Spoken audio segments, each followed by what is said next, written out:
Good morning, everyone. I'm just going to give it a couple of more minutes before we start. Thank you.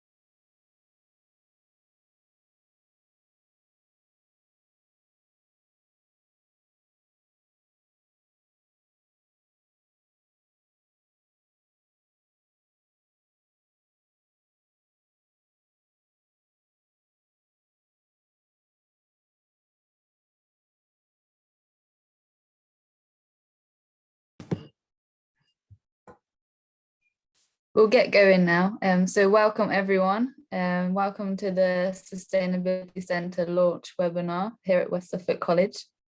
So I'll just start with going through the agenda and giving you some bit of taste of what's to come. And then we'll introduce you to our panel and talkers. We will also be taking questions at the end, so please put them in the Q&A box rather than the chat box. And then we'll also be recording this session, so we'll be able to send that out to you afterwards as well.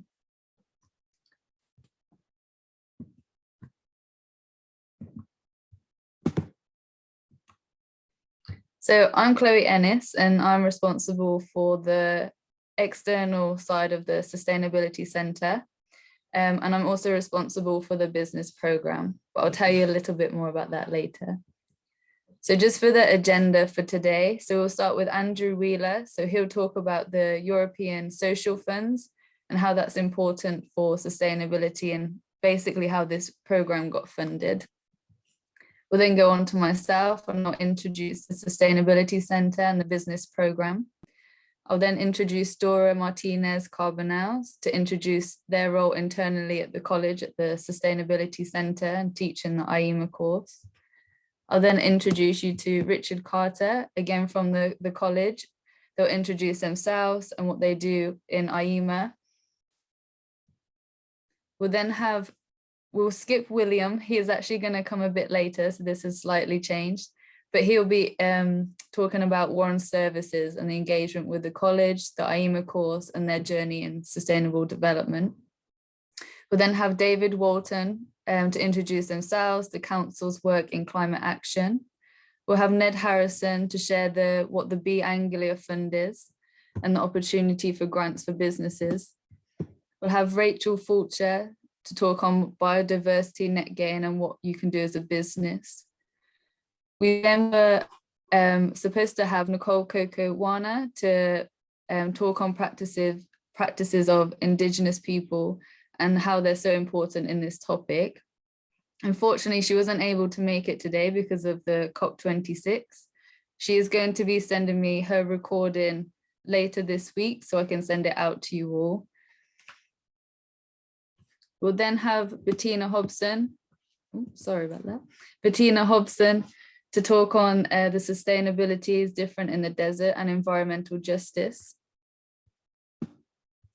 We'll then have Catherine Wheatman to talk on the importance of the circular economy and the risks in linear economies for businesses. Then we will have Aroa Fernandez Alvarez to give us an overview of the circular economy through her own business. We'll then have Steve McIntyre and to give an overview of ANS Global and Living Walls. And then we'll end with Mark Sake to introduce Save Money, Cut Carbon.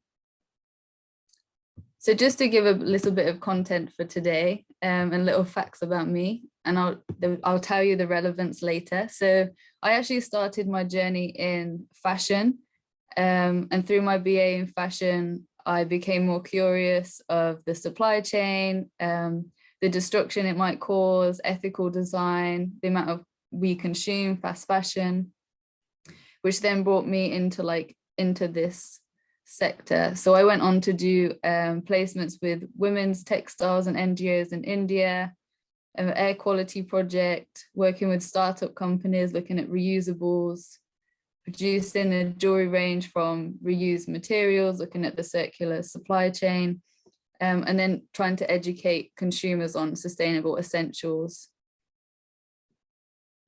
So I was just wondering, obviously, of course, you can't talk to me, but just some food for thought.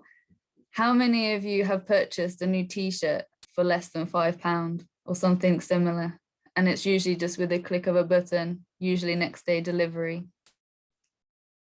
I bet you have. So have you ever wondered, apart from Catherine shaking her head at me, have you ever wondered, where the material was grown or who made the t-shirt?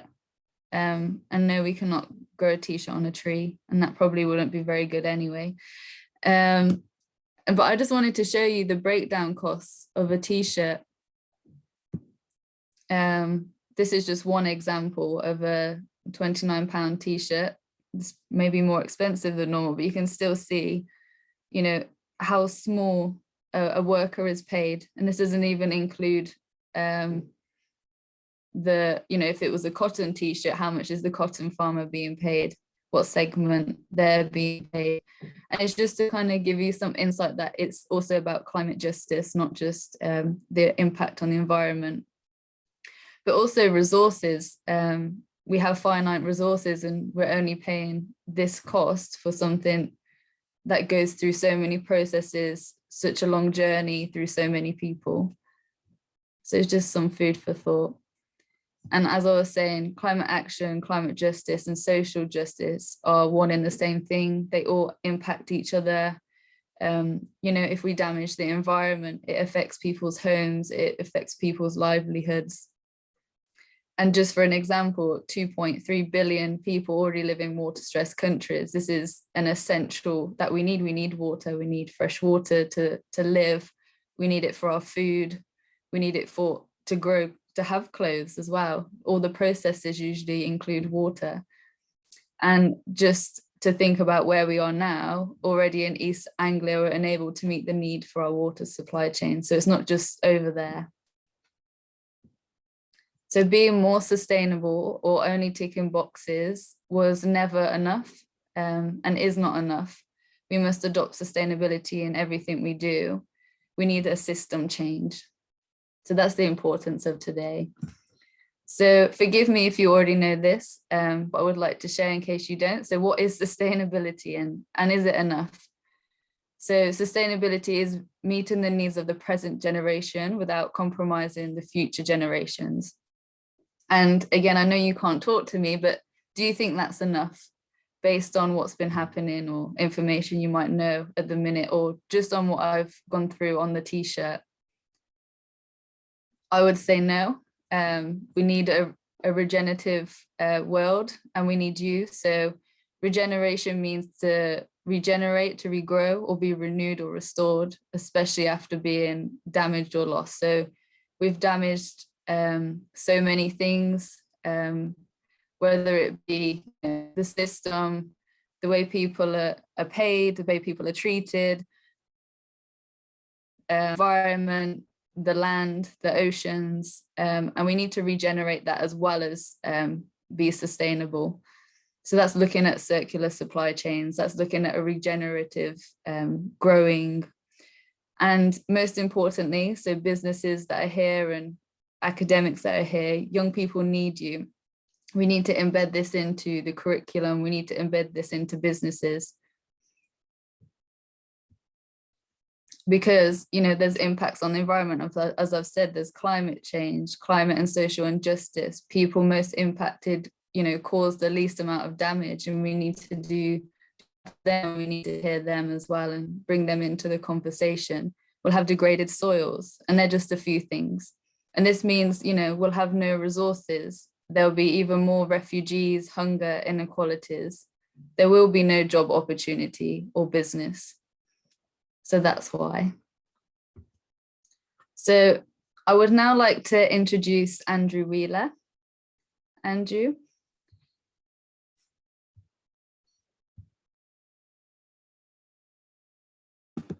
We can't hear you, Andrew. My apologies. Doing the mute thing. After all these months, still full foul of that. I was just saying thanks, Chloe, for that. What a great introduction, and such a serious topic. I'd like to introduce into that topic the word enterprise, because I think it's such an important part of the solution as well. Changing behavior is so important, but enterprise within that is also such a big thing. And I don't think we should, we mustn't forget that. I'm here to talk about European Social Fund. And really, I want to start with an email that I got on Friday. I was copied into it, and it was sent to one of our Sustainability Centre staff. And I'm just going to read it out in full. It says, "Dear Dora, where to start?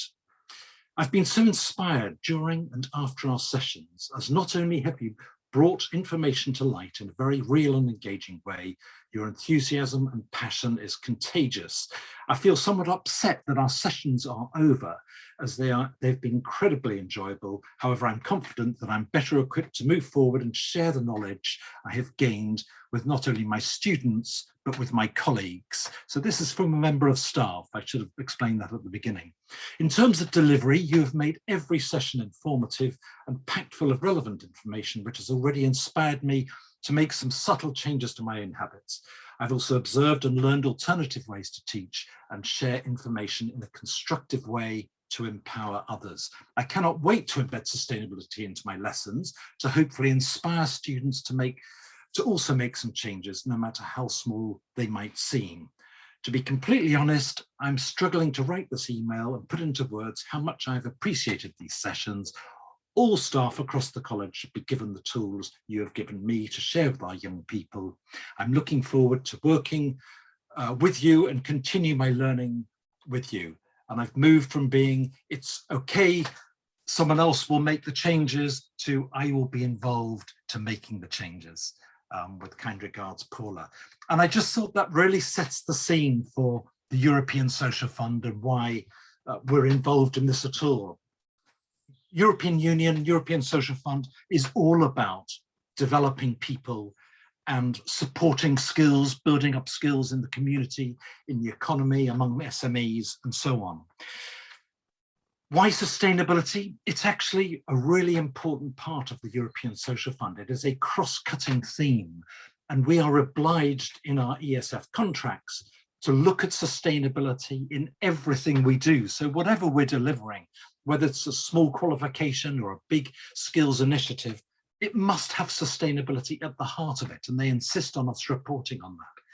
So I was really delighted when our fourth ESF project, actually in this current regime, our fourth ESF project called Higher Place, was successful.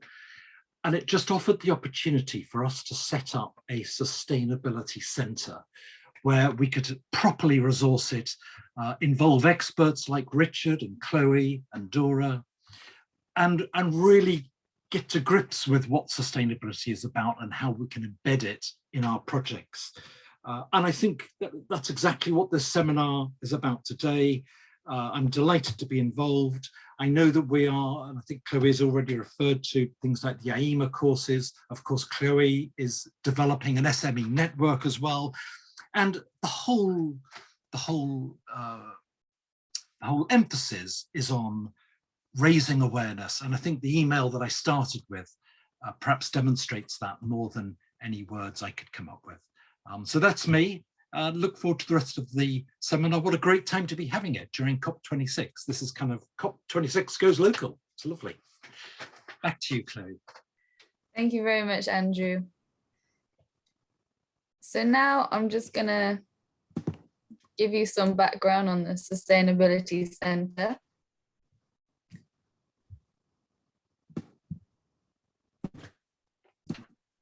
So what is the Sustainability Centre? So as Andrew briefly touched on, it's at the West Suffolk College. It's part of our Higher Place programme and is part funded by the European Social Fund. So what we're planning on doing for the centre is offering a range of courses. We'll have resources, events and network for both students and professionals. And we'll be working with businesses to support them in implementing sustainability throughout their business models or operations. And we're just beginning with this webinar today. So where is it? So the Sustainability Centre is an online platform where it will all come into the central part of this website. So this is based on the West Suffolk College website. We'll have a space for team. We'll have a space that has our courses and resources on. We already have courses in there, which I'll talk about later. We'll have network and events. We'll have a college section which colleagues will be responsible and the section which I work on. And then we have the pledges and awards. So we've also got the Disability Centre, so it's across the region, and also educate the college curriculum initiatives. To answer sustainability earlier, it's very important. Education, awareness, engagement, and our values are very much based on the highlighting the people for profit, with key to acceleration and make action. With action, collaboration, and inclusivity. So we ourselves anyways. We work as the business leader. We work with businesses and particular SMEs. Dora working internally, and also is a lecturer and sustainability. Sorry to interrupt, Chloe, but I think you've got quite bad connection issues and you're coming through quite robotic. So I don't know if you want to leave and come back. Sorry, everybody.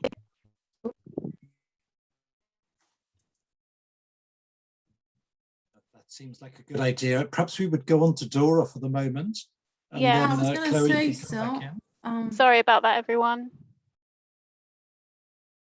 Yeah, Chloe, do you want to stop sharing your screen so I can share mine? And then perhaps we can get back to you afterwards. I think, yeah. Okay. Yeah, continue, Dora. Sorry, she's just left, so she'll probably pop back in again if you want to continue. How can I? Okay. Yeah, I'm really sorry about the technical issues that happened. This is live connection, and this is live actually. So as Chloe mentioned, and also Andrew, by the way, Andrew, thank you for your kind words. Wasn't expecting that. So you distracted my mind quite a lot. So yeah, I am the other face at the Sustainability Centre. So I'm not sure whether you have grasped that from Chloe because the connection was quite poor, but I work mostly internally, but not only. So over the next 10 minutes, or so, I will just talk you through my role and what I do, so you can better understand how I can support you moving forward in your sustainability efforts. But first, I would like you to get to know me better, because I think that's quite good that we get to know each other. So just I'm not just like any other face. So as you will have guessed by my accent, I am Spanish, but I've been living abroad for the last 10 years. So yeah, I am an environmental scientist, and I always was fascinated by the capacity that we all have for change when we come together. And then I must admit that I'm quite obsessed with communication. So it is not only what we say, but how we say it that will have a huge impact. And so mainly because of that, I realized that what I really like to do is to empower people for sustainability and change. So I have focused my career in leadership for sustainability and capacity building programs. So I have highlighted in here some, I don't know, like the highlights of my career, if you like. So I started quite early with this, back at my years at the university. So with my friends, actually my friends, no, my uni family, as I like to call them, we started an organization just to do that, like capacity building with our colleagues across departments and across the different campuses. Then I went to Portugal when I was working in bird conservation programs, as well as I engaged with the local community in Madeira Islands. I also went to Iceland and led sustainable tourist work camps. And then the last thing that I did before I joined the college was to lead the sustainability leadership program at the University of Oxford. So basically, I was working at the intersection of capacity building and work placement or internships as well. So I developed quite a good understanding of how what we teach in the classroom then needs to be, it goes to the workplace.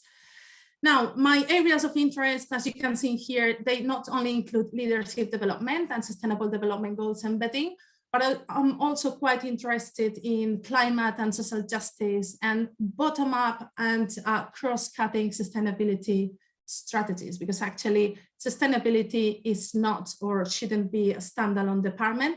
Sustainability is something that cuts across different departments and disciplines, as we will see now. Now, why we're here today, why the Sustainability Center even exists, why the COP26 is happening these days in Glasgow.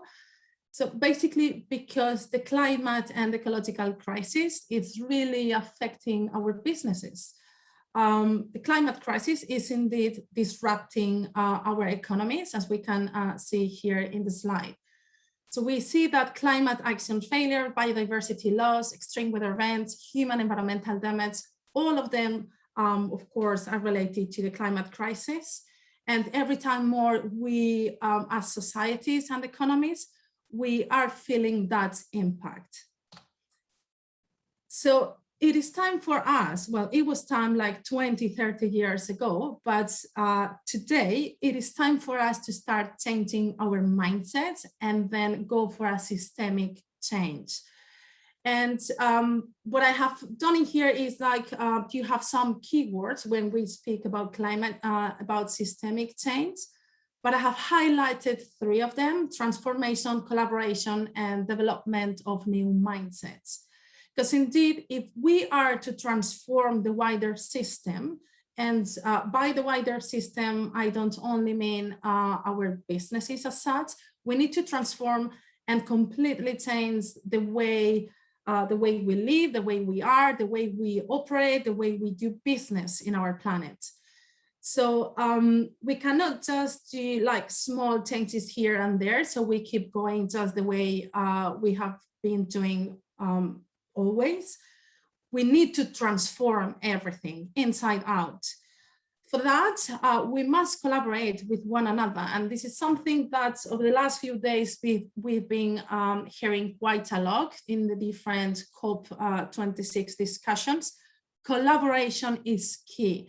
And not only collaboration, but cooperation. And every time more we're listening, we are hearing co-creation.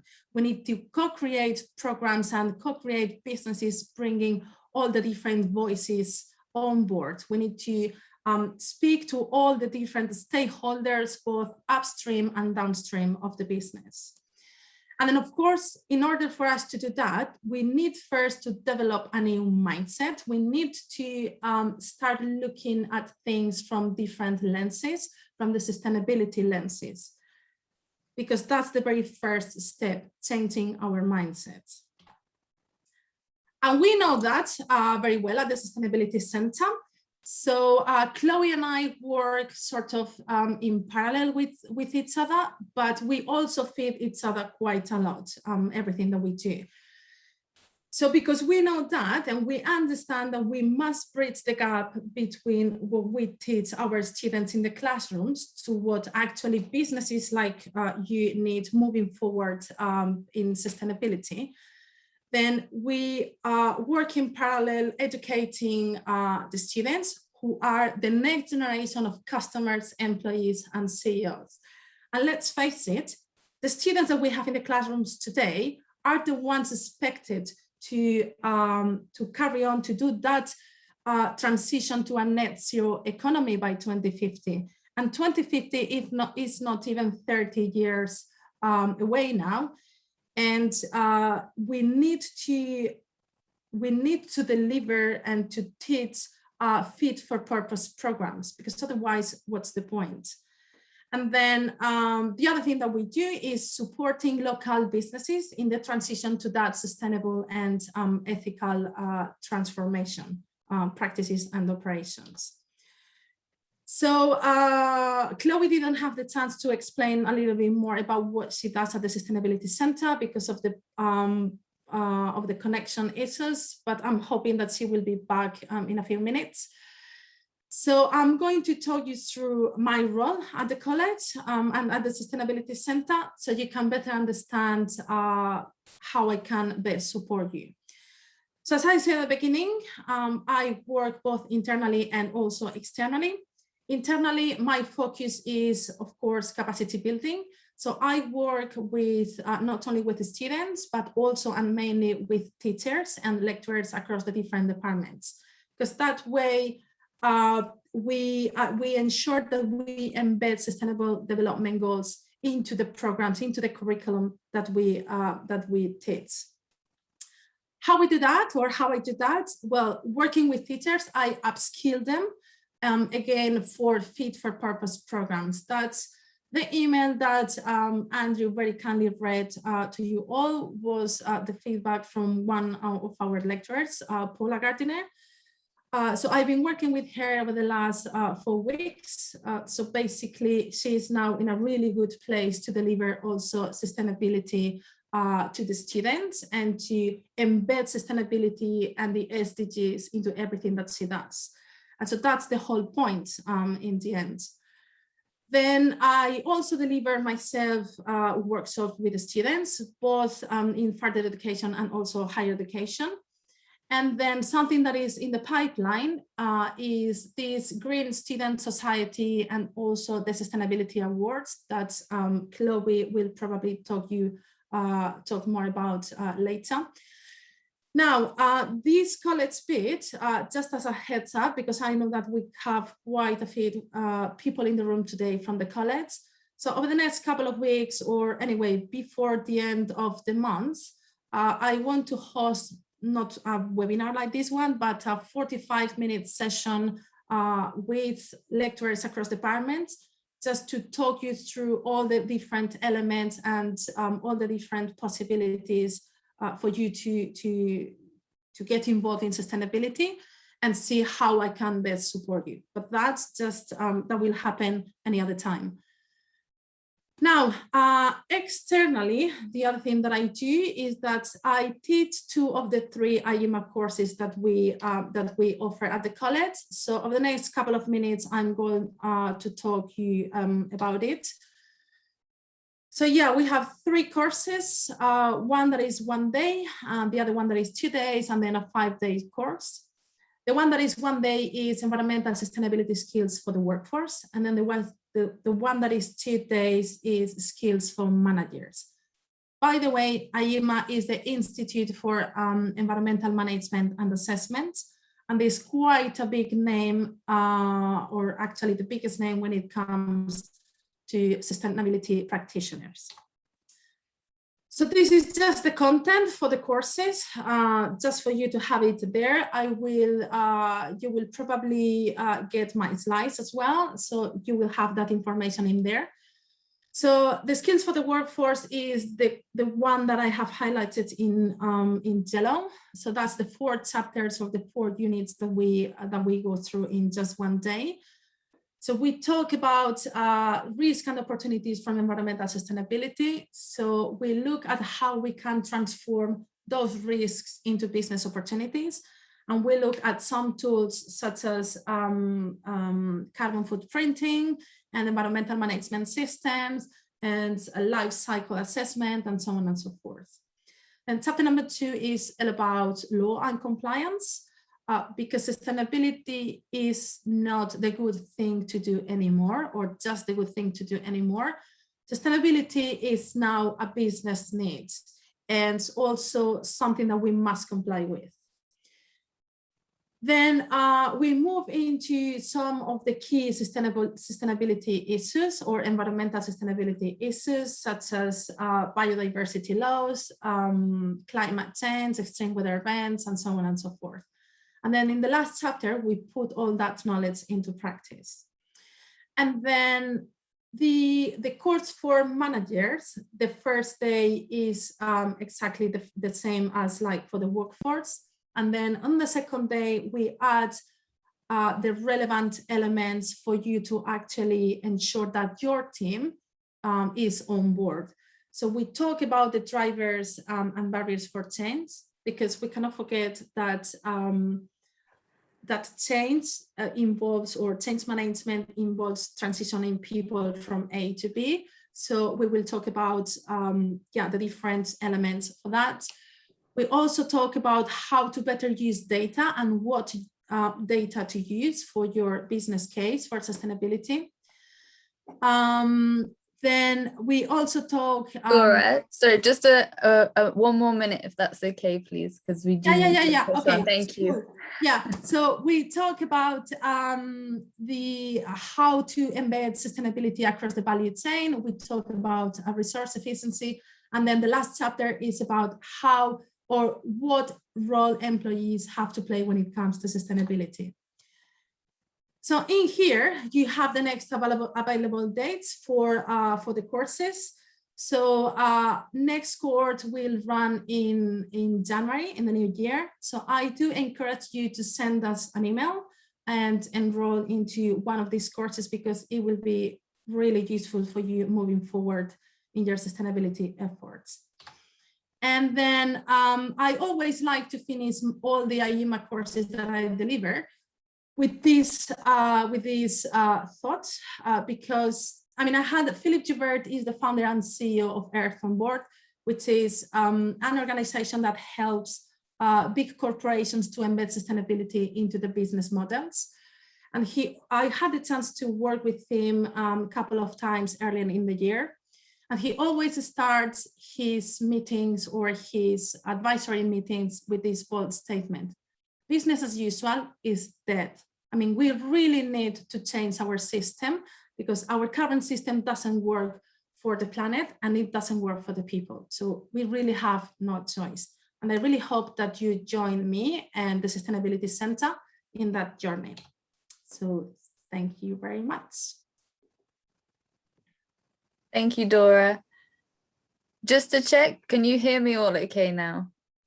Yeah, we can hear you great. Thank you. Perfect. I'm just going to keep my video off for now while I'm sharing my screen then. Thank you for taking over. Thanks for sharing, Dora. I will just go back from where I came from. So this is really to cover the business side of the Sustainability Center.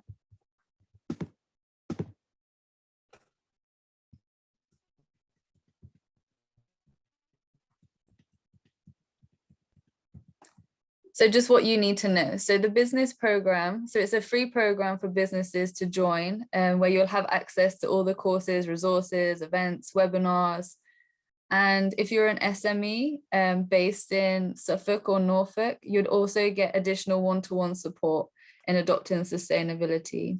And you'll also have access to the IEMA courses that Dora's mentioned, that are fully funded if you're an SME in them areas. You just have to pay a registration fee. So if you do want more information, do let us know. I'm also working on the network. So this is a network of people, organizations and brands to develop partnership work and share their work to support businesses and the college. So as you know, to get, to improve on this journey, we need collaboration, we need to work together. So that's all about me working with other people on events, sharing resources that are already out there. And then, as I've mentioned, so we have the events, courses and resources, and then we also have the pledges and awards. So joining the business program, I have just gone over this, so it's free. As you know, it's already part funded or fully funded. There's no catch. You can either work with myself in a one-to-one base and a close base, or you can just have access to all the events, networking, webinars, workshops and resources. So just for an example, if you were to work with me quite closely, I have this resource put together. So it's put in the Sustainable Development Goals, Net Zero and Climate Action together for businesses toolkit. The reason I've done this is because there's so many resources out now of, you know, how to take climate action as a business. You need to go to net zero, but actually putting all these things together is massively beneficial. And, you know, so if you were to look at your biggest emissions or impact could be actually your waste stream. So you might want to look at that. And then as an SDG, you might want to look at life on land. So it puts the two together rather than look at it as a separate thing. So it's an 11-step toolkit. It will basically help you draft out a plan to adopt your business plan, your roadmap. And the 3 categories we'll work on is education, awareness, behavior and cultural change. So there'll be steps 1 to 4, business strategy, action and reevaluation, and then also commitment and partnership. So these are just the 11 action steps. I won't go through them now, but I will send them out to you if you're interested in joining us. So the pledges and awards, this is for whether you're a business, you could be a college department or an individual.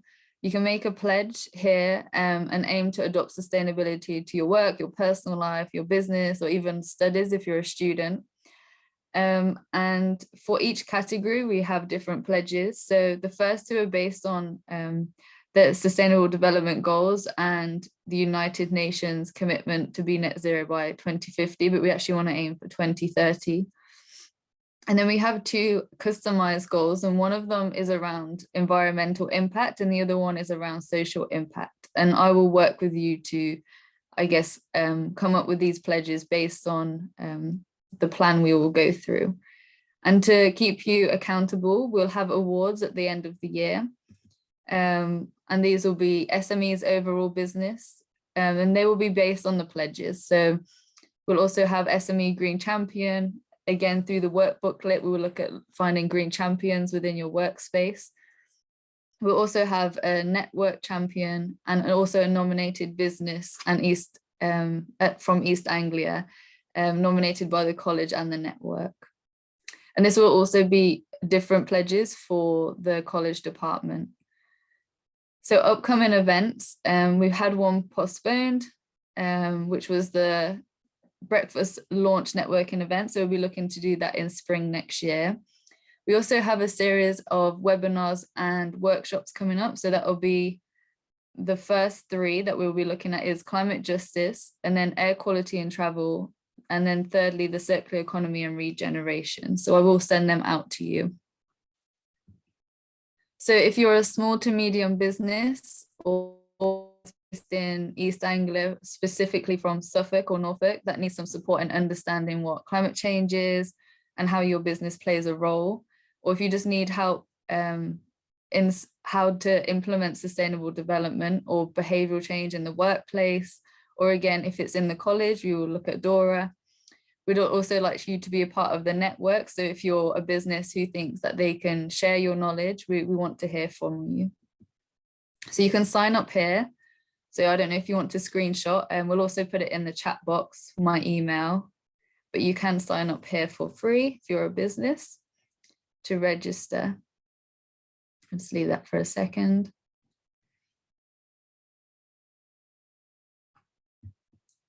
So it's really important just to take from this, each one of us can make a difference, but together we can bring change. It is all about collaborative work. So of course I was going to welcome Dora, but we have listened to Dora. So we'll now go on to welcoming Richard Carter.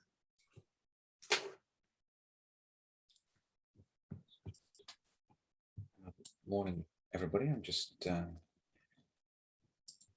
sharing my screen with you. There we are. And of course, we'll begin with the customary introductions. So, as you know, I'm Richard. I've got a background in corporate sustainability. And really, that's finance and sustainability. And most recently, I was looking after the sustainability agenda at Adnams Brewery and Distillery, large PLC on the east coast of Suffolk.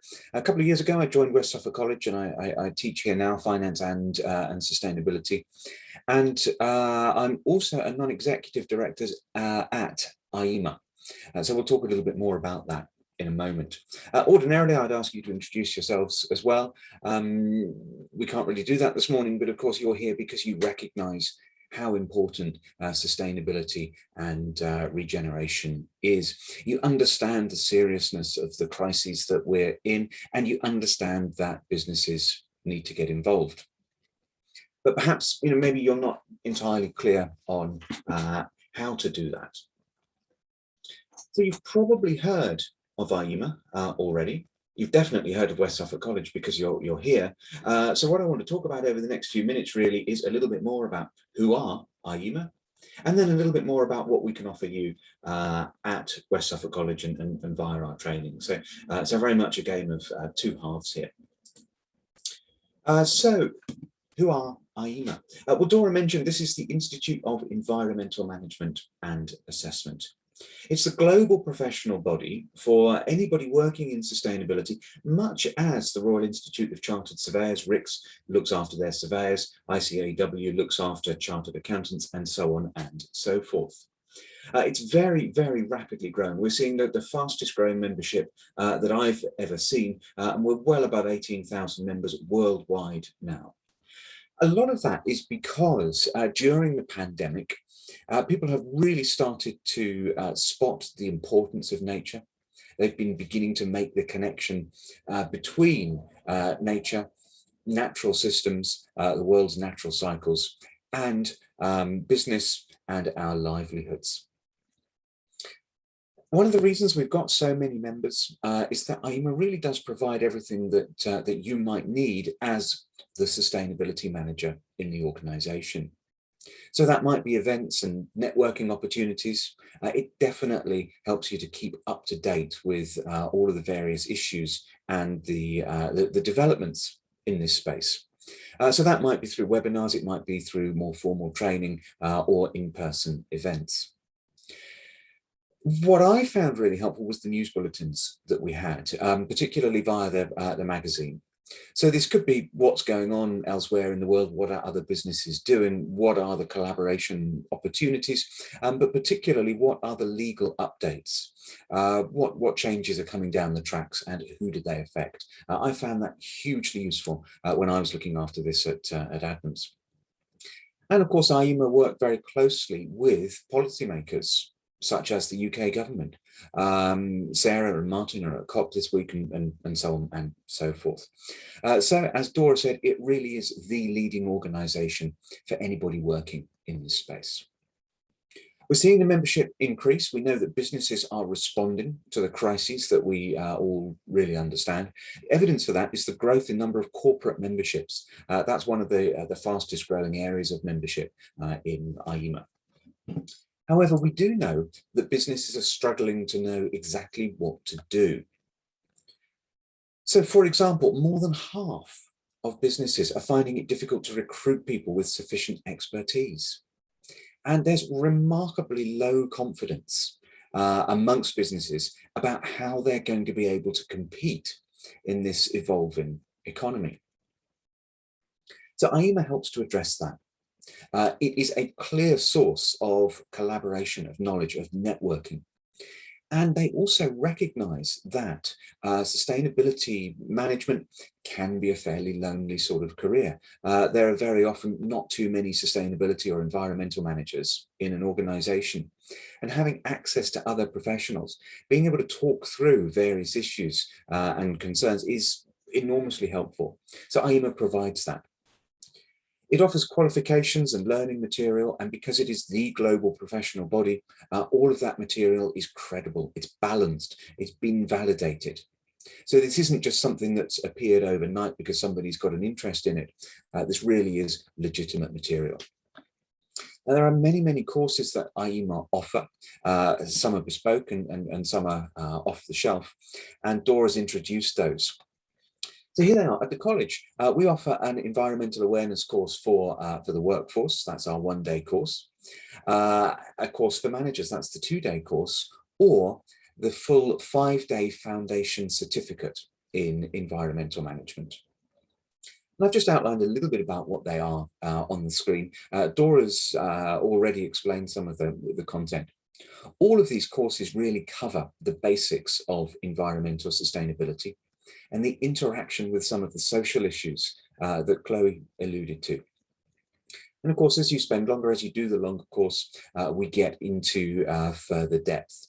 If you complete the 5-day course, and I'm sorry, there is a brief exam, it's a short 1-hour multiple choice exam at the end of it, then you are also entitled to use the IEMA suffix after your name. You will be an associate member of IEMA. So, as Dora said, these courses are in fact free to members of our network, notwithstanding there is a small external registration and exam fee that you would need to pay. But we have got very generous funding from ESF, which Andrew's been mentioning, which significantly reduces the cost of the course for members of our network. I wanted to finish by just giving a brief overview of those courses. So this really is the plan for the 5-day course. And if you do the shorter course, you'll complete a much sort of shorter version of this. So my 5-day course begins by looking at the megatrends. So we start right at the very beginning, of course, a very good place to start. We look at population growth. We look at trends in consumption, and that naturally takes us into climate change. What it is and what some of the issues are. I think that's very important. Climate change is talked about in newspaper headlines and so on, but it's very easy to kind of skip over the background science. And if I picked on somebody to say, okay, explain what we mean by climate change, you may struggle to do that even though you see it in the press every day. We talk about sustainability, we talk about sustainable development, what is meant by it, and we talk about how our definitions, our understanding and our targets have changed over time, with a particular feature on Paris in 2015, with the climate agreement and the sustainable development goals. And I'm hopeful that COP26 that's taking place at the moment will be sort of similarly momentous. After that, we spend a day looking at the fundamental environmental principles. We're looking at nutrient cycles, food chains, ecosystems, pollution, because these are equally, if not more important than climate change. And it's critical that professionals have a good, thorough understanding of all of the moving parts. Our third day takes us into policy and law. So what are the politics around this? How are people influenced from a legal and political perspective? And what does the legislation look like here? There are 1,300 pieces of legislation, by the way, affecting environmental management. So that's an important challenge for anybody working in this space. And then over the last 2 days, we really get into corporate sustainability. So that's how can businesses get involved with this? What do they need to do? And what are the results? So we start by looking at change and influence and project management, and that evolves into management systems throughout the whole organization. Data, auditing, reporting are all critical.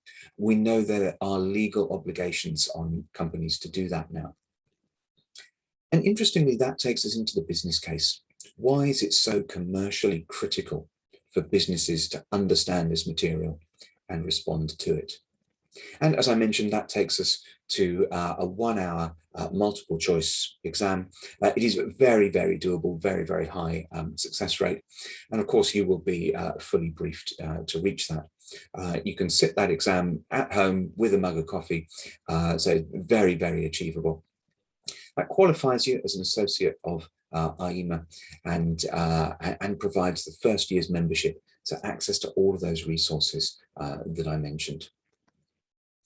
I see that the course dates have been put into the chat, and hopefully you got a screen grab from Dora's slide. Do get in touch. Places are limited, and we do seem to book them up fairly early. I would be absolutely delighted to see you on one of these courses. It's so important to work with local SMEs, and so I very much hope that that will happen. And to finish, I'd just like to leave you with a quote. It's very easy to put a quote up from sort of a senior influential person. I've selected a quote from one of my current students. This is Bianca, and I think she summed it up perfectly when she said that buying recyclable bottles just doesn't really cut it anymore. Thank you, Richard. Thank you. Thank you. So now I'd like to pass on to David Walton from the Suffolk County Council. Thank you, David. Thank you very much. Excuse me while I share my screen. Okay. Hopefully you can see that. Well, yeah, thanks for giving me the opportunity to speak to you this morning. I'm really pleased to be involved with this initiative. In those courses that Richard's just outlined look fantastic. I'm just going to take 5 minutes to share some background on the Suffolk Climate Change Partnership and some of the projects that we run, plus the wider collaborative approach Suffolk's public sector organisations are taking to address this crucial issue. So as I've been introduced, I'm David Walton. I manage the partnership and I work for the County Council. I'm also incidentally a full member of IEMA and a chartered environmentalist through this membership. I've been a member since 2009, and that's definitely helped me in my career journey. So I can certainly recommend membership to you. In fact, I'm based in West Suffolk House. This is West Suffolk House, you can see here. And so West Suffolk College is actually just over there. I cycled past it on my way into the office this morning, and I can see all the team at West Suffolk College are at home. So I'm betting that I'm the closest geographically to West Suffolk College this minute. So I think I've been asked to speak to you this morning to emphasise the fact that we do, as a set of public sector organisations, work collaboratively on this agenda, and it's brought us great rewards. You can see on the right-hand side of my screen there the logos of the organisations involved in the partnership. And we together support communities, businesses and residents to reduce carbon emissions and save energy. I've got a slide here showing some of the initiatives that we run. On the left-hand side there are our business support projects. And my colleague Ned Harrison's following me and we'll talk about those, so I'm not going to dwell on those. We have projects supporting homeowners and householders. Warm Homes, Healthy People, you can see on the right-hand side of the middle section there, is about supporting those that need help with upgrading their insulation or new boilers, that sort of thing, and just general support if they're experiencing difficulties. So that's our fuel poverty work. But then householders wishing to purchase solar PV, put that on their homes, can do so through something we've got called Solar Together Suffolk, which offers high quality, low cost panels through a collective purchasing approach. We work with iChooser on that, who coordinates such schemes across the country and indeed across Europe. But we use a local installer. We partner with a local installer, have done for the last 3 years, Greenscape Energy in Ipswich. So that's a really great scheme if you're interested in that.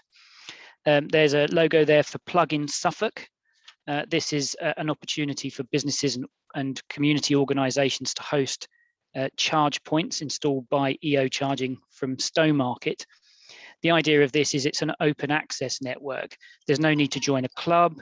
You just tap and charge away. It's about accelerating the rollout of public accessible EV charging infrastructure. And it's available to any business, as I say, or local community across the county. We've got some grant funding for communities and is a really low cost finance model for businesses. And it's an opportunity for a revenue stream if you want it. Or something you can just make available to customers. That's really up to the business. It's fast charger. It's a fast charger network, fits every electric car on the market. And we're just looking for highly visible places to put them to encourage the uptake of EVs.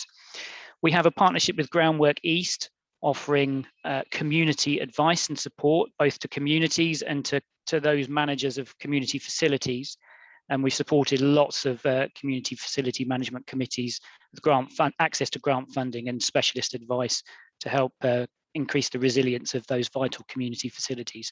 So those are just some examples of some of the projects that we've run. We've got quite a bit more going on as well. And I've got a link at the end of this to our Green Suffolk website. Should also mention that we've another European Regional Development Fund project going on, as well as B Anglia, which Ned will talk to you about shortly. This one, Eastern New Energy, is one we're involved in with UEL, and we've some services available to businesses, and we're looking to sign businesses up to this scheme. And you can see on the right-hand side there, those bullet points, the sorts of services we're offering in a partnership with University of East Anglia.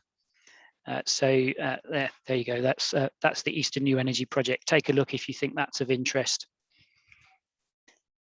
Sorry if I'm rattling through, but I know I haven't got very long. Just trying to give you the information. So we, as a set of public sector organisations, so this includes, for example, the Clinical Commissioning Group and the police, so wider than the Climate Change Partnership, which I talked about at the start, have together signed up to a climate emergency plan, responding to our aspiration for Suffolk to be carbon neutral by 2030.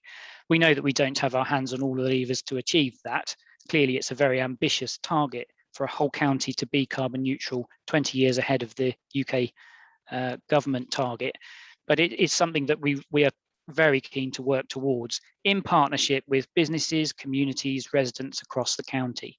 So what it's about is setting out how we're going to work with all of you to try to achieve this. We started by commissioning a technical report looking at our baseline of emissions and the scale of the challenge here in Suffolk with Ricardo Energy and Environment. We went through a stakeholder engagement process to inform development of the plan. And then earlier in the spring, we published 3 documents which constitute the plan. There's the plan document itself, which you can see the front cover there on the right-hand side. There's over 100 actions which underpin that across 5 key themes, and then a detailed evidence report to back it up. Obviously, we're now in the implementation phase for that plan, having published it in the spring. But I haven't really got time to go into all of that now. But the plan is set out across 5 key themes. You can see the bottom strip there, collaborative action, which is about what we're doing to work with communities and businesses and stakeholders. Then the sector themes, sustainable homes, low carbon transport, industrial and commercial energy use, and cleaner power. So it's a very energy focused plan. It has to have a scope that we can manage that's achievable. This is all is also massive, but that's our focus. And if you go to our Green Suffolk website, you can read all of this at your leisure. Take a look at all of our services and the types of projects that we run, some of the outputs from that, and of course you can read through all of the documents that I've referred to. So I think that was about 5 minutes. That was what I was given. So I'll leave it there, but obviously I'm very happy to take any further questions later on. Thank you. Amazing. Thank you, David. So now I would like to pass on to Ned Harrison. So he's also from Suffolk County Council and works with David, and he'll just give us a 5-minute overview of the B Anglia grant. Thanks, Ned. Yeah, lovely. Thank you very much. So hopefully you can see my presentation there. And yeah, as David Chloe mentioned, I'm work with him at Suffolk County Council, and I manage Business Energy Efficiency Anglia, and you will see this has been our excuse to have lots of B puns all the way through it. So we are an EU-funded project. We've been running since 2016, and our remit is to support decarbonisation of businesses, really. So we've heard a lot about the importance of this, and particularly the growing awareness of it, and it's developed enormously just in the time that we've been running. But there are still, particularly for SMEs, which is what we work with, so small and medium businesses below 250 employees, there are still significant barriers. There are difficulties in understanding what that means for the business, and there are difficulties in finance and time and just getting to grips with some of the technologies in place. And it's very much framed as net zero now, but this is also just about cutting costs. Of course, this is still another driver for that, as well as the growing concern for businesses for net zero and the growing demand from customers to see that businesses are operating sustainably. People want to see this, but also there's a huge opportunity there that businesses shouldn't be wasting money on energy that they don't need, even aside from the environmental reasons for that. So we have a team that supported a lot of businesses there. We do have grants. It's not just about the finance. As I've said, sometimes there are other barriers in place as well.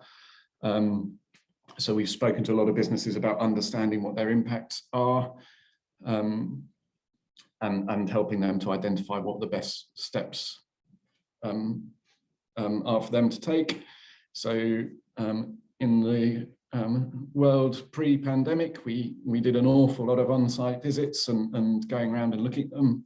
A team of advisors, many of them based at an organisation called Groundwork, would go out and look at where the energy use is in the business and come up with a tailored report. And we do still provide support around that, but we've tended to move a bit more virtually online and a little bit more flexible in the support on that. But we do, so sometimes we see businesses that come to us and they have a particular plan in mind. They might be thinking of solar panels or worried about their heating or looking for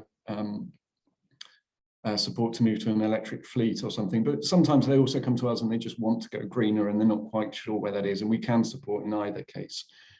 So I'm just going to touch on the main points that we have here. So we do have funding to support decarbonisation measures, as I've mentioned. To date, we've done about 235 businesses. A bit over £1.5 million we've handed out. And we do still have money in the pot. We've actually had a bit of money left in the pot for a while, and people keep saying to me, oh, I thought it would all gone, because I've been saying, you know, the money's running out. It is running out, but there's still funds there. And the way we operate it is that people who apply now, we'll talk to you about what it is that you want to do, whether you've got a plan in place or you want to help us develop that. And at that point, we can then ring fence the funding for you while we just work through the application. It's EU funding. There are some requirements around eligibility, in particular that we only support SMEs and we can't support agricultural businesses. And there's one or two other checks just to make sure that the money is being properly spent. But again, our team of advisors can work through that. But if you're thinking about this, then I would strongly encourage you to apply soon. Get in touch with the team. I'll put the details on the chat in a moment. And then we can talk to you and we'll know that that funding's there while we work through the application. Otherwise, we'll allocate it to another business.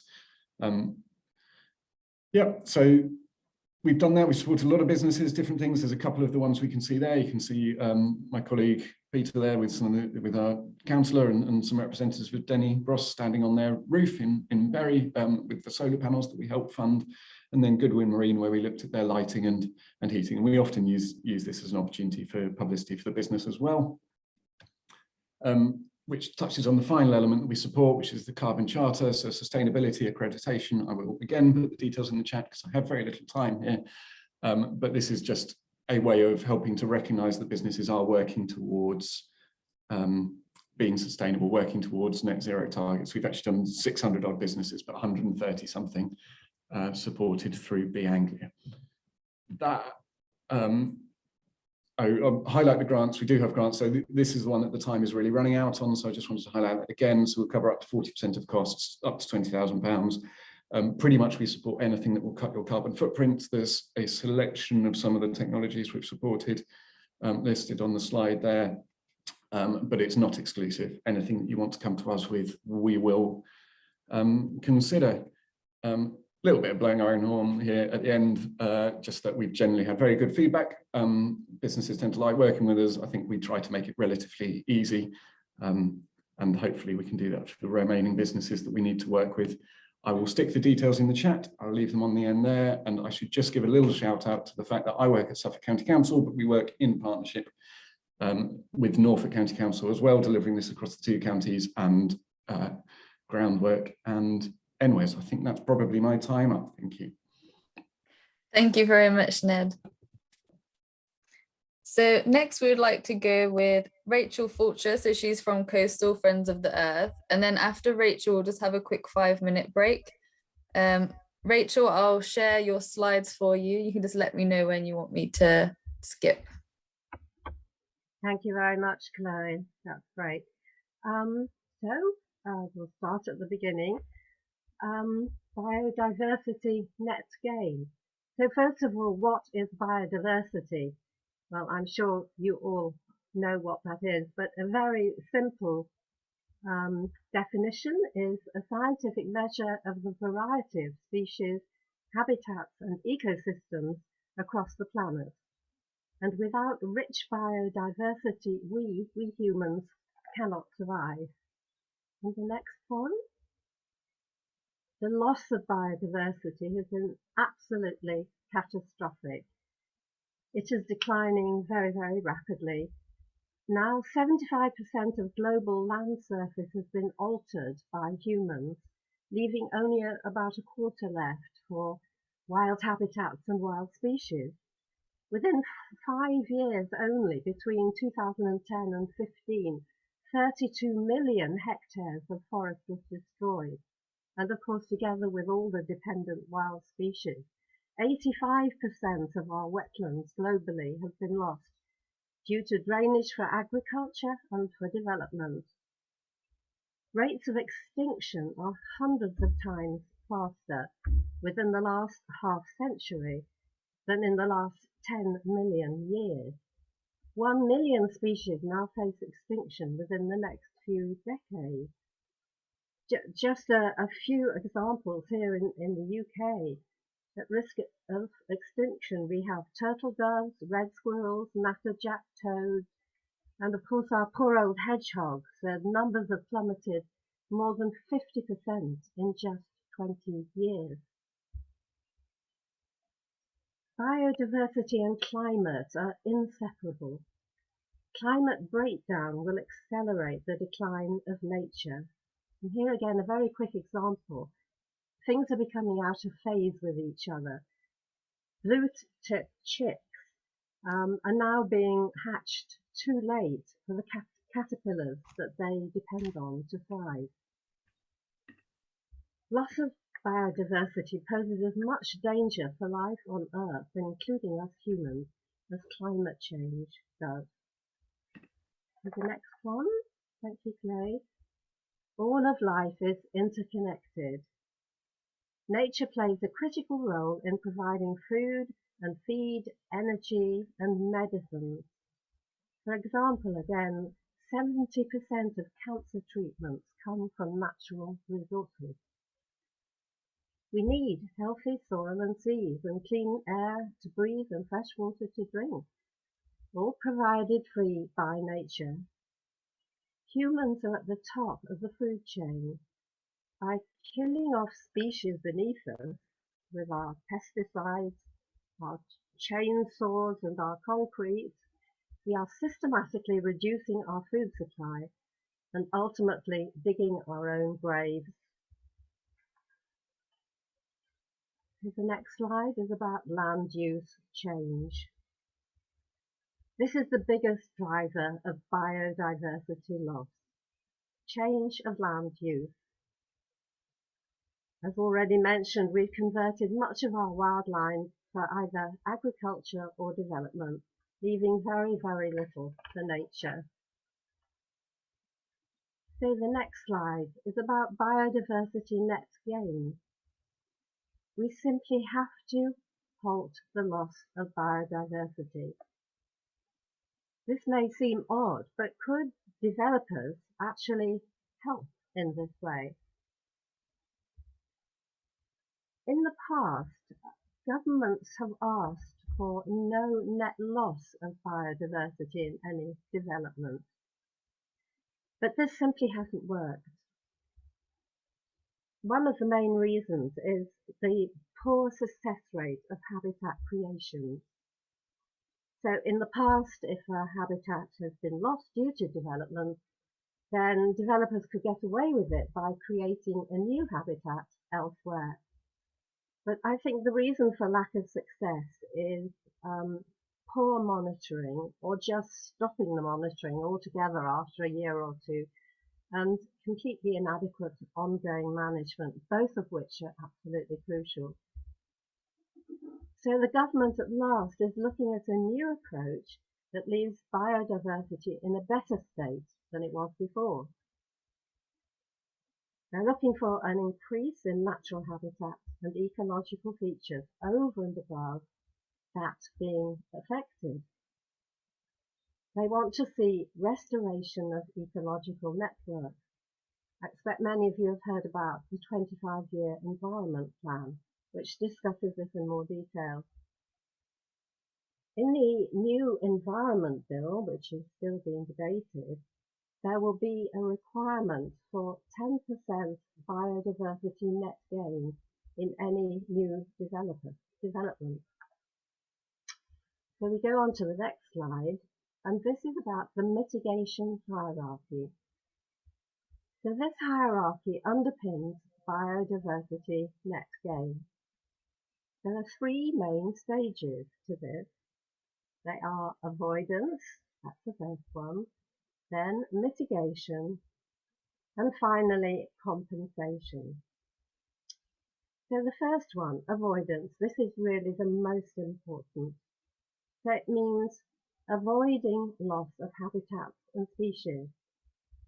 Now this can be done by developers through possibly good design, for example. Our group in Suffolk Coastal have been looking at the application for Sizewell C nuclear power station. And in that, natterjack toads, for example, they're now very, very rare species, according to the plans, would be unable to reach their hibernation site. But by changing the design, EDF has allowed for a corridor so that the toads can get from their breeding ponds to their hibernation site. So that's just a simple example of how avoidance can be put in place. So the next one is mitigation. If you absolutely cannot avoid, then you move to mitigation.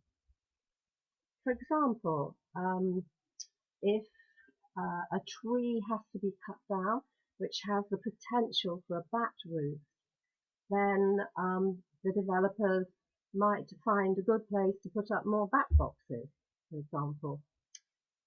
And then finally, compensation. That has to be an absolute last resort. So if it can't be avoided, if it can't be mitigated for, then compensation might be allowed. And this really means creating another habitat of the same quality elsewhere. So how do developers work out whether or not they can produce 10% net gain, which is what they're now being asked to do? So our next slide will be about DEFRA's metric. This is something, a tool that has been put together by DEFRA and Natural England. So it's a way of calculating in units the value of land in terms of habitat. For example, arable land would have a low score because it's of poor value to nature, whereas, say, mixed woodland would have a higher score because it supports many more species. And very scarce habitats have the highest score of all.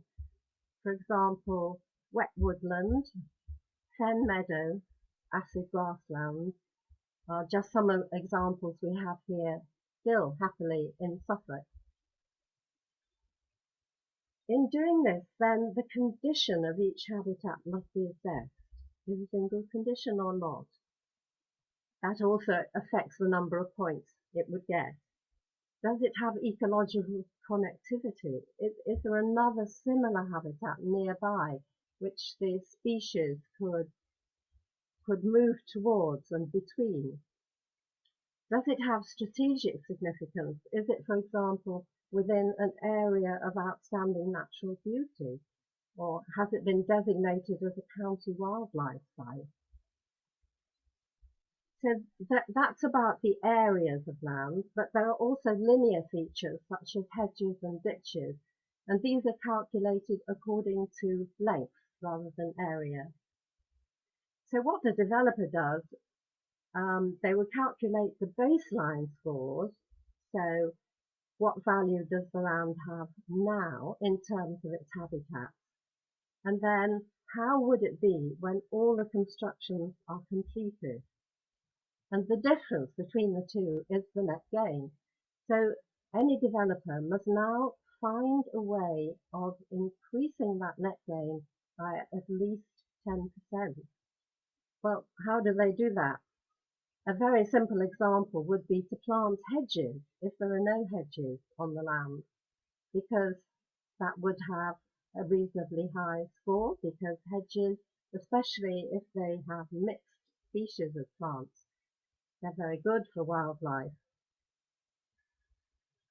So I should say that the metric now has been revised 3 times. The recent one came out in July, metric 3. This also has a much simpler calculation tool for smaller developments, so that might be of interest to some people. So what about sites which are especially designated for their wildlife value? Up until now, in very exceptional circumstances, developers have actually been able to build on parts of a site of special scientific interest if new habitats are offered of the same quality, and that would be overseen by Natural England and subject to the Wildlife and Countryside Act. The government at last, after much campaigning from ourselves and many others, recognises that SSSIs cannot in fact be compensated for, as they are irreplaceable due to the rarity of the habitats and species, and of course this is why they are designated. So under the new Environment Bill still going through Parliament, developers would not be able to claim biodiversity net gain if they take or damage a SSSI. So the last slide is an appeal. Please avoid damage to wildlife habitats. They are so crucially important. And a warning that restoring habitats and creating new ones can be extremely expensive and fraught with risk. EDF is going to have to fork out about at least £28 million to mitigate for all the damage that they would cause on our East Suffolk coastline. You have to take into account the time taken to the target ideal condition. For example, woodland, if you're going to plant a new woodland, that would take 30 years to maturity. So that would reduce your number of units in your score. And also difficulty of creation. How difficult would it be to create or restore? For example, fen meadow is practically impossible to recreate. So here again, you would lose points or be asked to create many times that loss. Again, an example from Sizewell C. They're going to have to go into some of our very rare fen meadow. They say they cannot avoid it. They're going to have to create 9 times at least the amount of land that would be lost or damaged. There must be ongoing monitoring and management, and that has to be accounted for. That can be extremely expensive and may go on for decades. Habitat restorations and creations must be started well ahead of any building to demonstrate that it's going to be successful. So that's a very, very quick overview. So an appeal again, please, to look after our biodiversity, whereas that applies more to developers. It also applies to many, many businesses.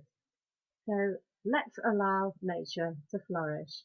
And here are some of the references which you can look up if you want to go into this in more detail. And the final slide has my contact details. If you want to get in touch, you're extremely welcome. Thank you. Thank you very much, Rachel.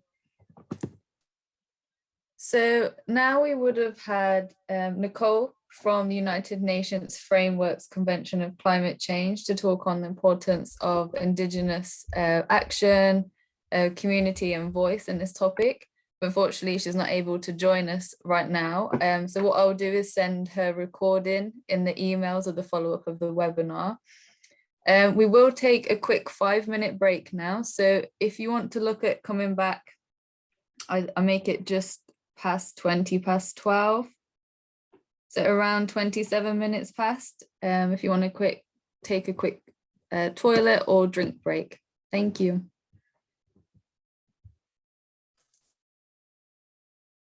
Half past 11. Yes.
Progress.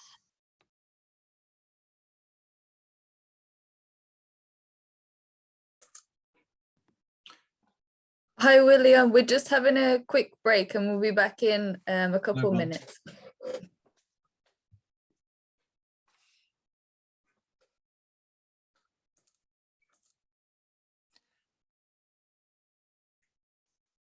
Good that you can join us, Will. Nice to see you.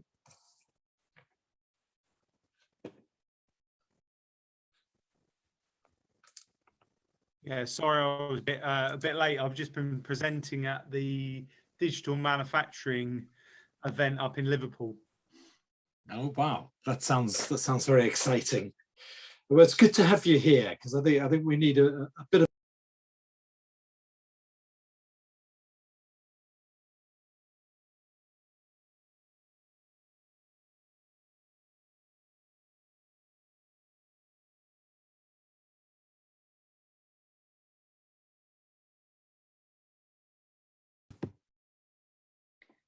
So welcome back, everyone. We're now going to start off with Bettina Hobson. She's a supply chain and sustainability professional, and she's joining us today from the US. So thank you for joining with the different time zones. It's always difficult. So over to you, Bettina, and thank you very much for joining us. Thank you for having me. And I definitely can say it's pretty early here. It's 6:30 a.m. So I'm on the East Coast, but I think that this is very important to collaborate and talk with partners around the world about sustainability efforts. So that's why I'm definitely here. So I have a bit of a presentation to share, and it's from a lens of environmental justice. Is everyone able to hear me okay? Yes, great, thank you. Great, thank you, Chloe, for confirming. So let me get to a point where I can share my screen. Let's see. Share screen. Oh, I have so many windows open. Let's see. All right. So I'm here to talk to you about something that is metaphorically and actually literally a desert situation. So With that being said, I want to go into a bit of a presentation mode. So my name is Bettina, and as Chloe mentioned, I am a sustainability and supply chain, I don't want to say expert, but more like an aficionado. There's always something to learn. But I currently work in the supply chain for a company in the procurement sector. And I've worked in planning, operations improvements, continuous improvements, training, et cetera. So I've seen firsthand how businesses have troubles with adapting sustainability into their business, and then also how citizens can feel empowered to actually know that their actions will help. So when I say that sustainability is different in the desert, I mean that from an environmental justice standpoint. Deserts meaning food deserts, clothing deserts, deserts where there's lack of resources and communities, often of lower socioeconomic status, have been cut off from various goods and services, and their quality of life or social determinants of health have been affected. Until recently, the conversation about climate crisis often didn't factor in diversity and inclusion. So sustainability options in neighborhoods where there's people of color, elderly, and indigenous populations have often had lesser access to green space, and their temperatures have been recorded as being hotter in those where there's concrete and less trees, or lesser quality building materials, more flood prone. And there's often some things where levels of preventable disease based on education or access to healthcare and others can determine that based on zip or postal code. So with that being said, I've done quite a bit of reading, studying, etc. And environmental justice is, if we were to look at it from the quote down at the bottom here, really concerned with documenting and understanding what environmental burdens and social burdens a certain community might face.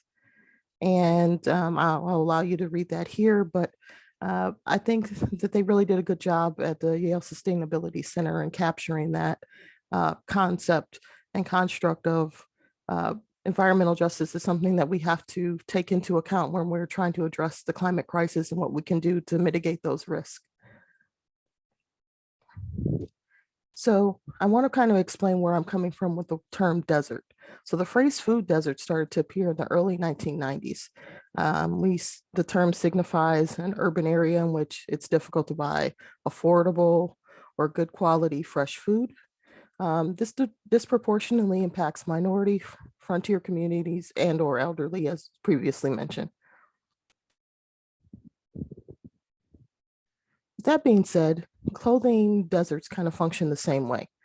Residents without access to transportation or are left to shop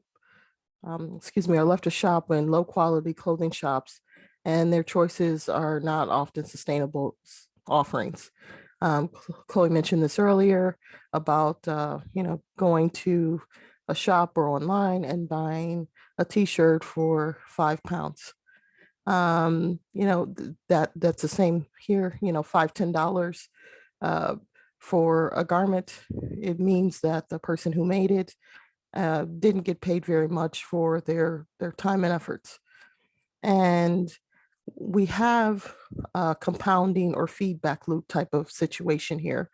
A feedback loop, as many of you might know, is part of a system in which some portion of the output is used as future behavior.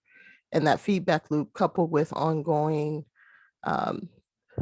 system behavior, is kind of how the human brain learns, but it's also how it can exponentially increase damaging effects. You may have heard climate activists mention this type of thing. So we can't expect a resident living in a neighborhood that lacks basic services such as nutritious food or durable clothing options or access to transportation to prioritize sustainability. In the US, there's popular retailers such as Target that have closed or failed to open stores in certain geographical locations, citing that it's not profitable. And so then often what's set up in its place are fast fashion retailers, that clothing stores where there's fossil fuel-based synthetic fibers that are not good for anyone. It's fast fashion, it degrades quickly. It can often end up in landfill. And those types of clothing choices are contributing to the lower quality of life in certain neighborhoods. So if we were to kind of take a step back and say, well, if sustainable fashion means buying, the best quality that you can, or quality garments that you can afford, the choices in blighted neighborhoods, I would say, is a form of environmental justice. This could be similar to where you see corner shops and small neighborhoods that have low nutrition processed foods. So sustainability needs to be made equitable and for everyone.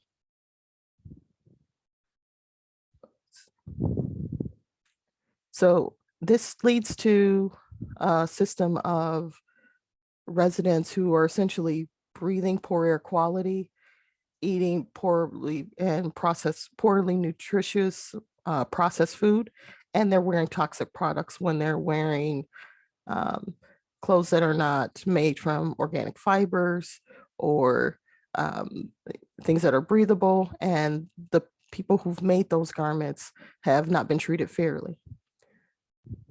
So what I mean by that is there's a complex issue at both ends of the supply chain.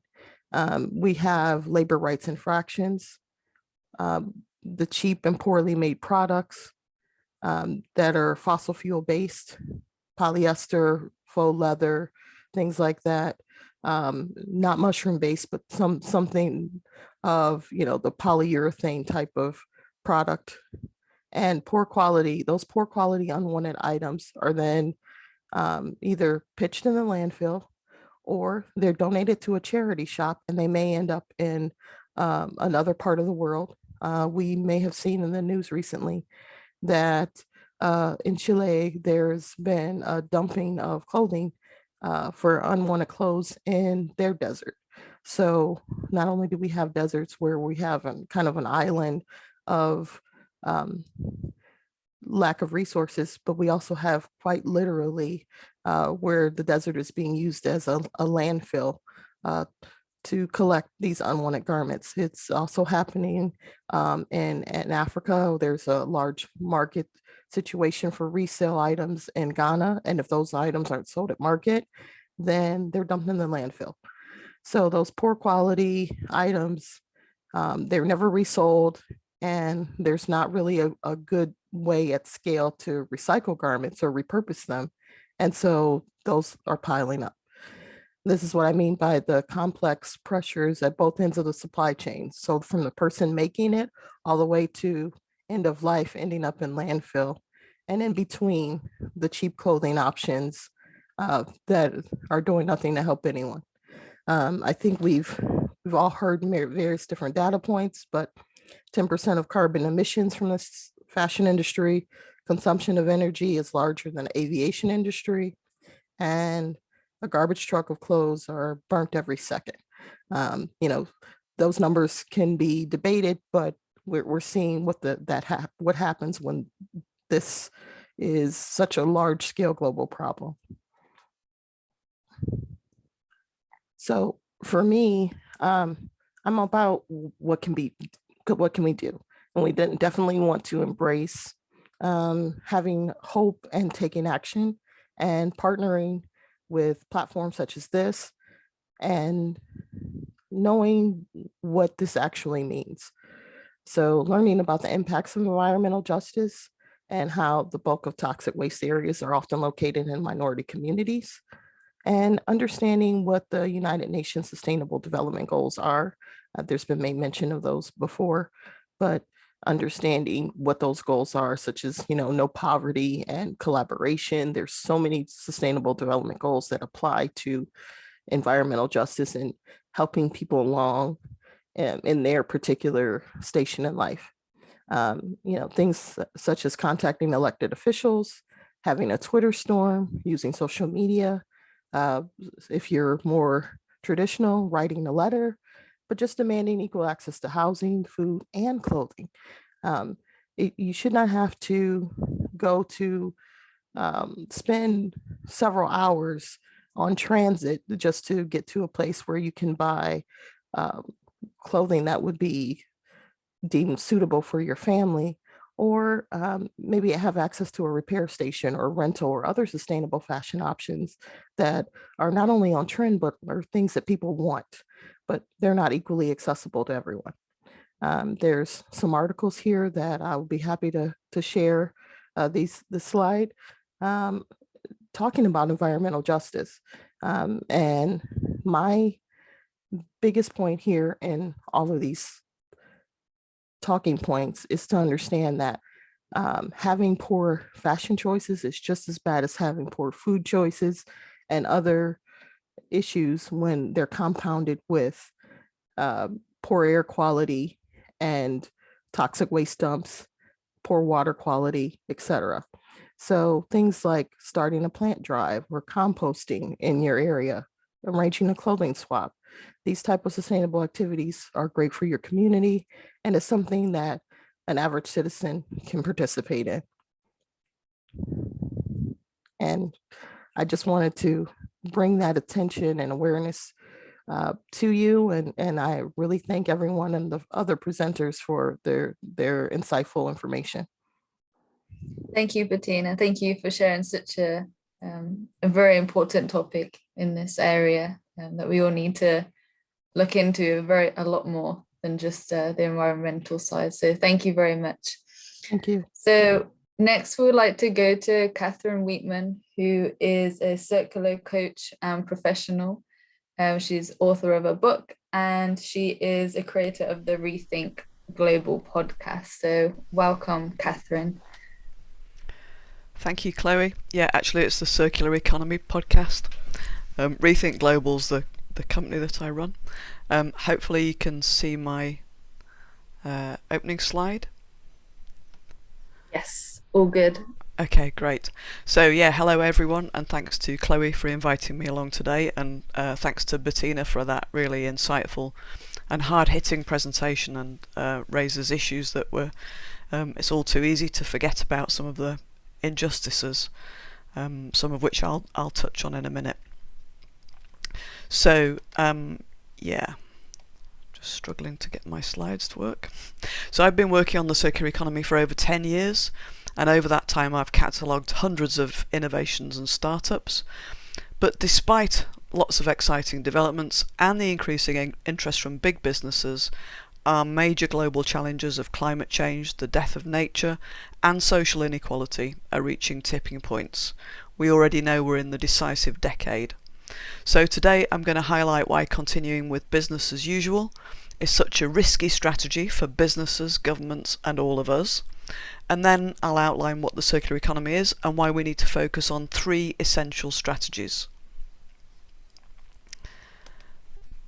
So in the last 50 years, our population and GDP, gross domestic product per person, has doubled, but instead of getting more efficient, material use has gone up even faster. We now use around 100 billion tonnes of materials every single year, and a sustainable level is thought to be around half that. Wealthy societies and big businesses are consuming far more than their fair share of resources and destroying the living world that we all depend on. And yet predictions show that we're going to extract much, much more. Population growth continues and more people will each use more resources. On current trends, our material footprint will more than double by 2060, with each of us using about 30% more. So here's a snapshot of our linear economy. Every year, we're using 100 billion tonnes of resources and billions of tonnes of water. And extraction and processing, between farm and factory gate causes over 90% of water stress worldwide and destroys nature. And it creates over half of greenhouse gas emissions. Plus, we waste nearly everything, recovering less than 9% at the end of use to make into new products. So production and consumption is fueling our interconnected global problems, the climate emergency, death of nature and social inequality. And why are we hooked on increasing production and consumption? When we look at our capitalist system, we can see how everything's focused on growth, selling more stuff to more people.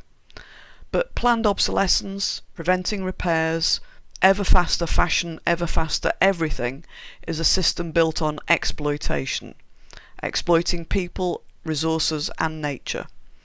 Anthropologist Jason Hickel says we're colonising the future. And marketing is the secret sauce fueling that consumer culture. Sophisticated techniques using behavioural psychology and addiction tactics to persuade us that buying more stuff makes us happier. So we need a better system, one that keeps products and materials in the economy, products that we can use for longer and that we can use again and again. There are over 100 different definitions of a circular economy, but generally they share these common principles. The circular economy succeeds by redesigning products, business models and supply chains to keep things in circulation and create more value from less. It should also include making sure everything's safe and properly sustainable, regenerating resources and nature so we have abundance, not scarcity. It's about designing systems with limits, recognising that we live in a closed system with finite resources, land and water, and that there's nowhere to get rid of our waste and pollution. So how do we shrink our footprint? Instead of what we call the linear economy, based on take, make, use and then dispose, I think we should focus on 3 key strategies. The first strategy is about designing products and business models to keep things in use for longer. Having durable, repairable, upgradable products means we don't replace things as quickly and we need fewer products and materials in the system.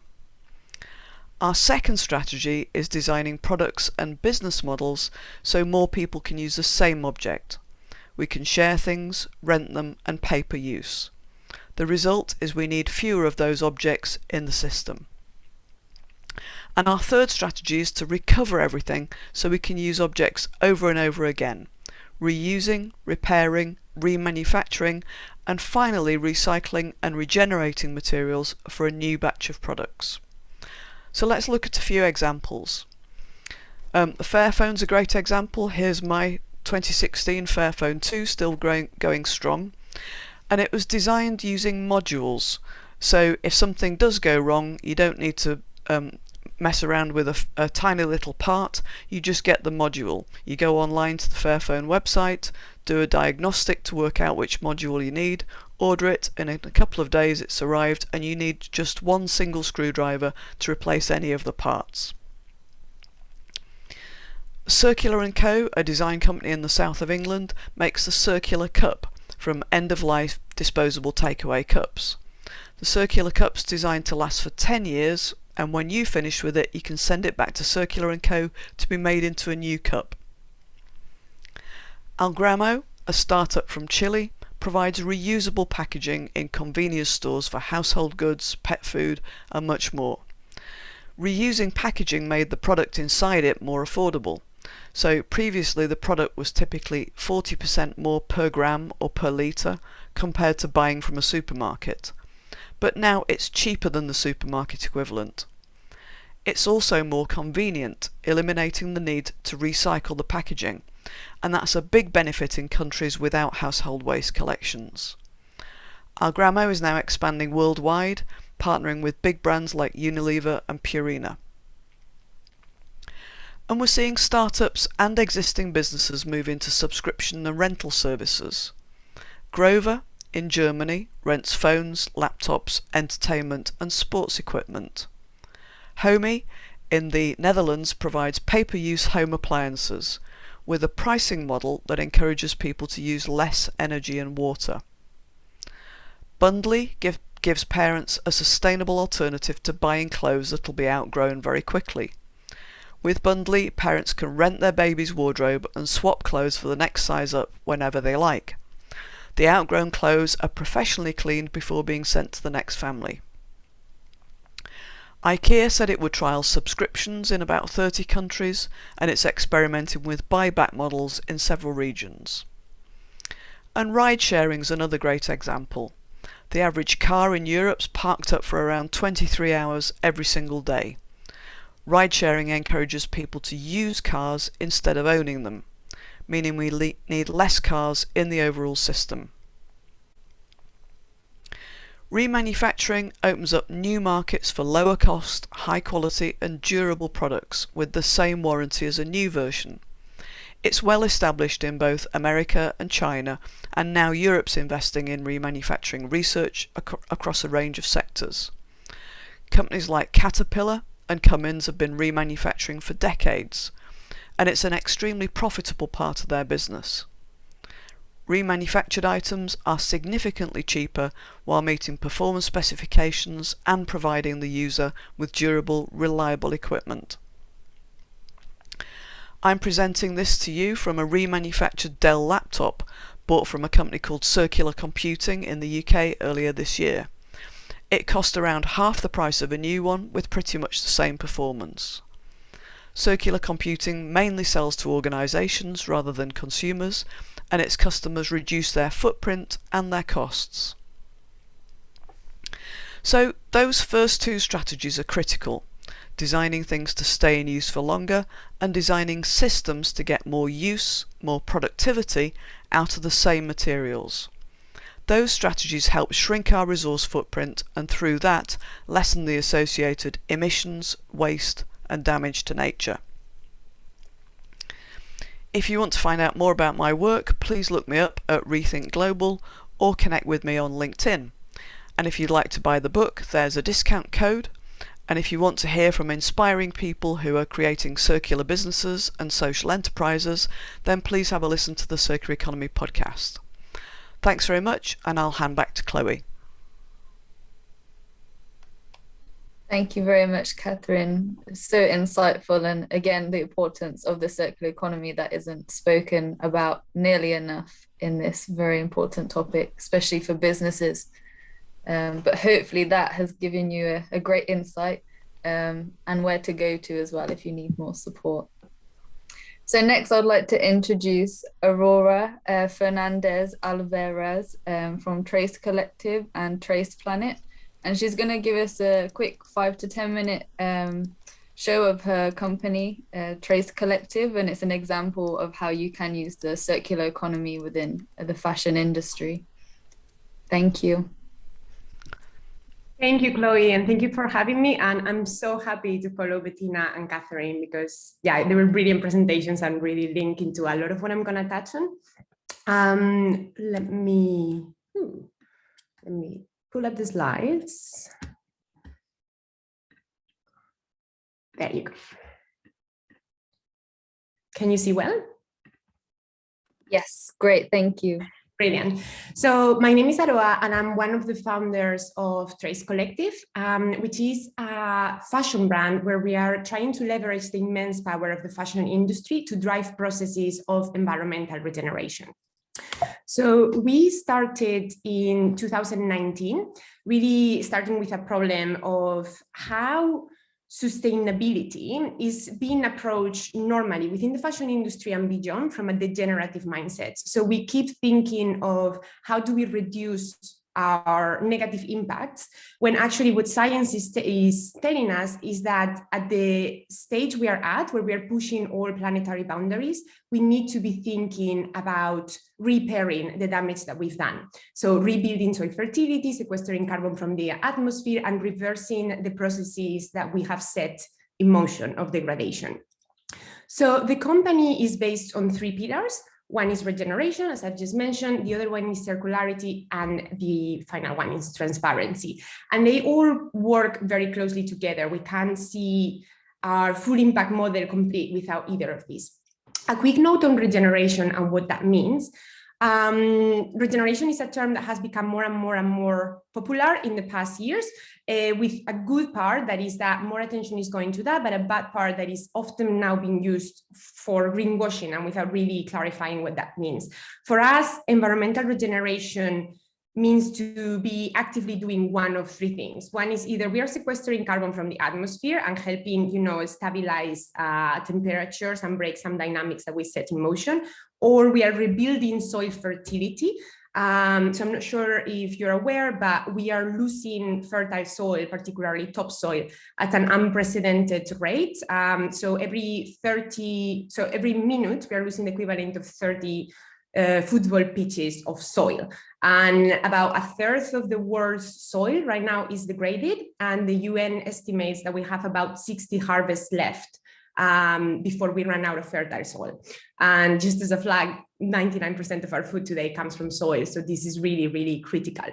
And the fashion industry is playing a very big role in that, because a significant percentage of clothes produced today still come from farmlands, and in particular from industrial agriculture. And industrial agriculture, through monocropping and the excessive use of fertilizers, is making us lose the carbon that is naturally stored in our soils and push it onto the atmosphere. Whereas with regenerative agriculture, what our farmers are doing is sequestering that carbon back into the soil where it belongs, which in turn leads to increased soil fertility and increased soil biodiversity and more secure crops. So there's lots to say on regeneration, but I'm not going to focus on that now. I'm going to focus on circularity. So we approach circularity in two key areas. The first one is at the design stage, and the second one is together with our customers. And it's impossible for us to close the loop without really developing very specific strategies into these two areas. Because if we don't consider circularity at the beginning of the process, when we are thinking about the end of life of a garment, it's not possible that we're going to close that loop. But also, if we don't work with our customers to raise awareness of how they can close the loop and to ask them to work with us, we no longer have control of our garment once it's sold, right? So let's look at what we're doing at the design stage. We look at things like easy disassembly. So really designing pieces that once they come back to us, we can easily, remove parts to make new garments. We think about biodegradability, and this is really, really important. And it also ties to kind of recycling, no? But so all our pieces are fully biodegradable, and this means that we don't use any synthetics or any chemical dyes or anything that would affect the biodegradability of that garment once it finishes its life cycle. But also, for instance, thinking of recyclability, we don't use blended fiber garments. So today, if you look at any of your labels, I can guarantee that almost everything in your closet is going to be a mix of one thing and another. So a combination of cotton and polyester or whatever it is. And what happens when we have a blended fiber is that it effectively renders it almost unrecyclable. Very few facilities across the world have the capacity and the technology to separate the fibers and then recycle them. So we only work with single fiber fibers. And we don't use any of these elastic components, which are very, very helpful when you design, but then really compromise the biodegradability and the end of life of the garment. And then we also really integrate zero waste principles in this design stage. So we've trained all our cutters and our designers to design in a very specific way, where very, very little is left from the cut of the piece, and that is decided by how you've designed the piece. And then anything that is left, we use to produce our brand labels or our tags or limited edition pieces. So nothing is wasted in this design process. And then once we've set the playing ground for circularity, we work with our customers to continue the work through a different set of services. And this is like Catherine referred to it really well, you know, so there's the design part, and then there is the services part about how we change the business model. So what we've done is, while we still do conventional sales, we have a rental hub where customers can rent our PCs. And now we are like trialing a model when somebody like buys something that we have available for rental, we ask them like, are you sure you don't want to rent it instead? So try it for a month or for 2 months, and then you can bring it back, you know, you can give it back to us. Then we also have a for-life repair guarantee, which means that if anything happens to any of our garments, they send it to us and we fix it for them. Or if they are kind of like farther away geographically, we cover the cost of getting it fixed.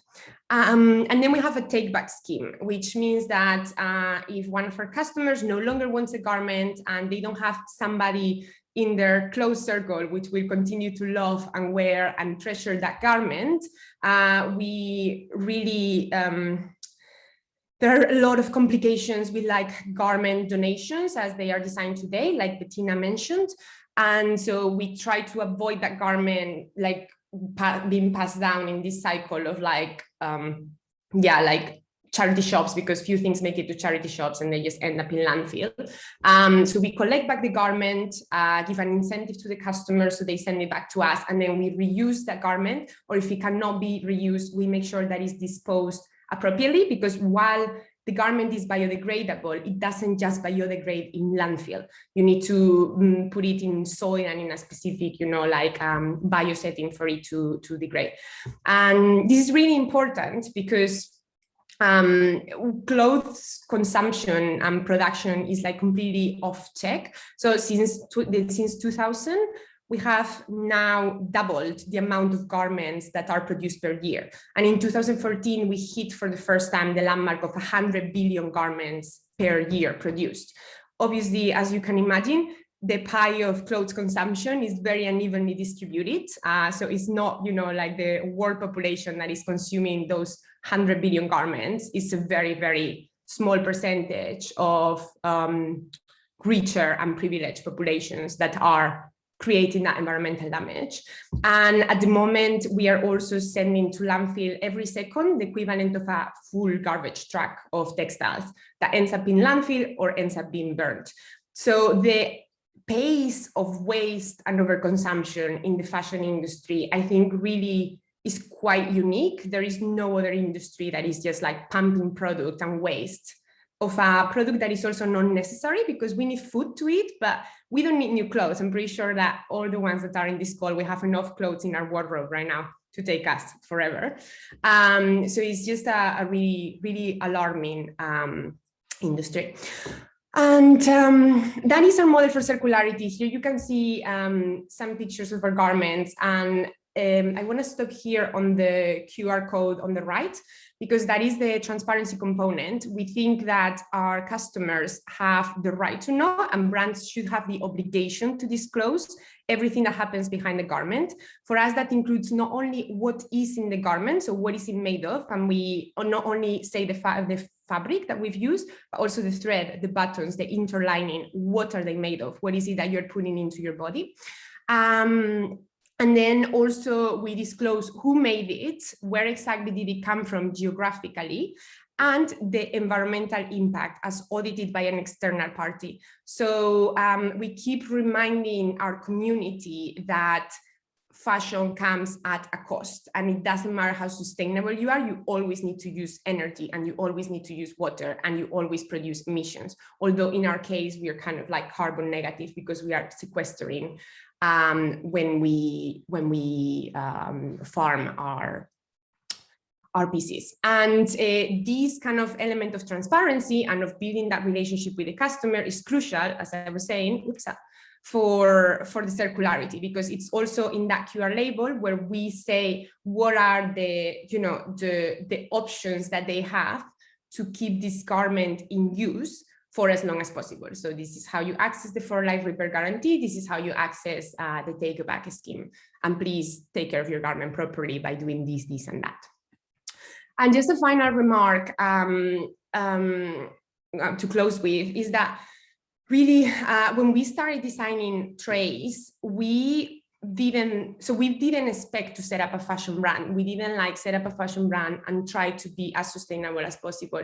We started with a problem, that is, how do we create processes that drive environmental regeneration, in particular support regenerative agriculture at the speed that we required. And we saw that the fashion industry could be a really, really unique tool to do that because of its immense supply chain power. So we try to create Trace Collective as an answer to that problem by really like building that demand for regenerative agriculture. And we are charity owned, so we have a non-profit that is Trace Planet and owns the company. So the profits from the company are reinvested in the non-profit, and the non-profit that's much more systemic work, trying to do research on the connections between land and fashion, building coalitions within the fashion industry for regeneration, bringing other brands into this model and helping them set up in supply chains that are more transparent and more regenerative, and doing lots of educational work. So we run workshops, we run webinars and different experiences for people to connect with regeneration and see that there is a path out of the environmental destruction that we've created, but we need to be very proactive about how we reverse that damage and start thinking not only about regeneration, but also about degrowth and questioning a lot of the system that we live in, as Catherine said. So this is an example of one of our workshops that we run specifically with youth climate activists, talking to them about systems change and regeneration. And that is about us. We really believe that the future, not only of fashion, but of society, needs to be regenerative. So I invite you all to join us, and you can contact me if you want to collaborate or if you want to run a workshop together. Thank you. Thank you so much, Aurora. Again, massively insightful. We love like all the aspects of your business, and it was really wonderful to see that shared today. So next, I know we are running over a little bit, so unfortunately for the next 3 talkers, I might have to nudge you a little bit more, so sorry about that. But we are joined now by Steve McIntyre from ANS Global, which is all about living walls. Thank you, Steve. Thank you, Chloe, and thank you everybody for this morning. It's been very interesting. Some incredible subjects come up and some incredible opportunities. I'm just going to share my screen, just one moment.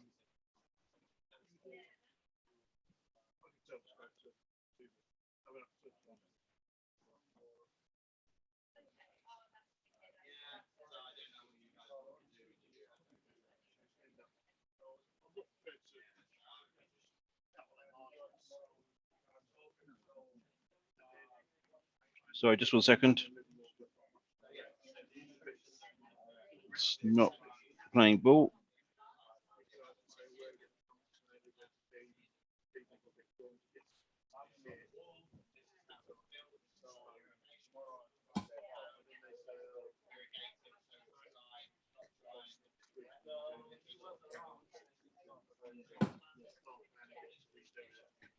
Are you managing to find it, Steve? Yeah, I'm just getting it now. It should come up now. Perfect. Thank you.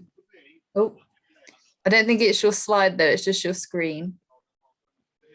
Just when it's just loading. For some reason it's not playing around, just loading. Don't know what's going on. Just 1 minute. Would you like us to? We can come back to you if that helps. If you want to get it up, and then we can come back to you. It was all up ready. Just some reason. Yeah. Okay. Not playing games. Okay, do you want to just jump on to the next one, and I'll stop this and I'll redo it.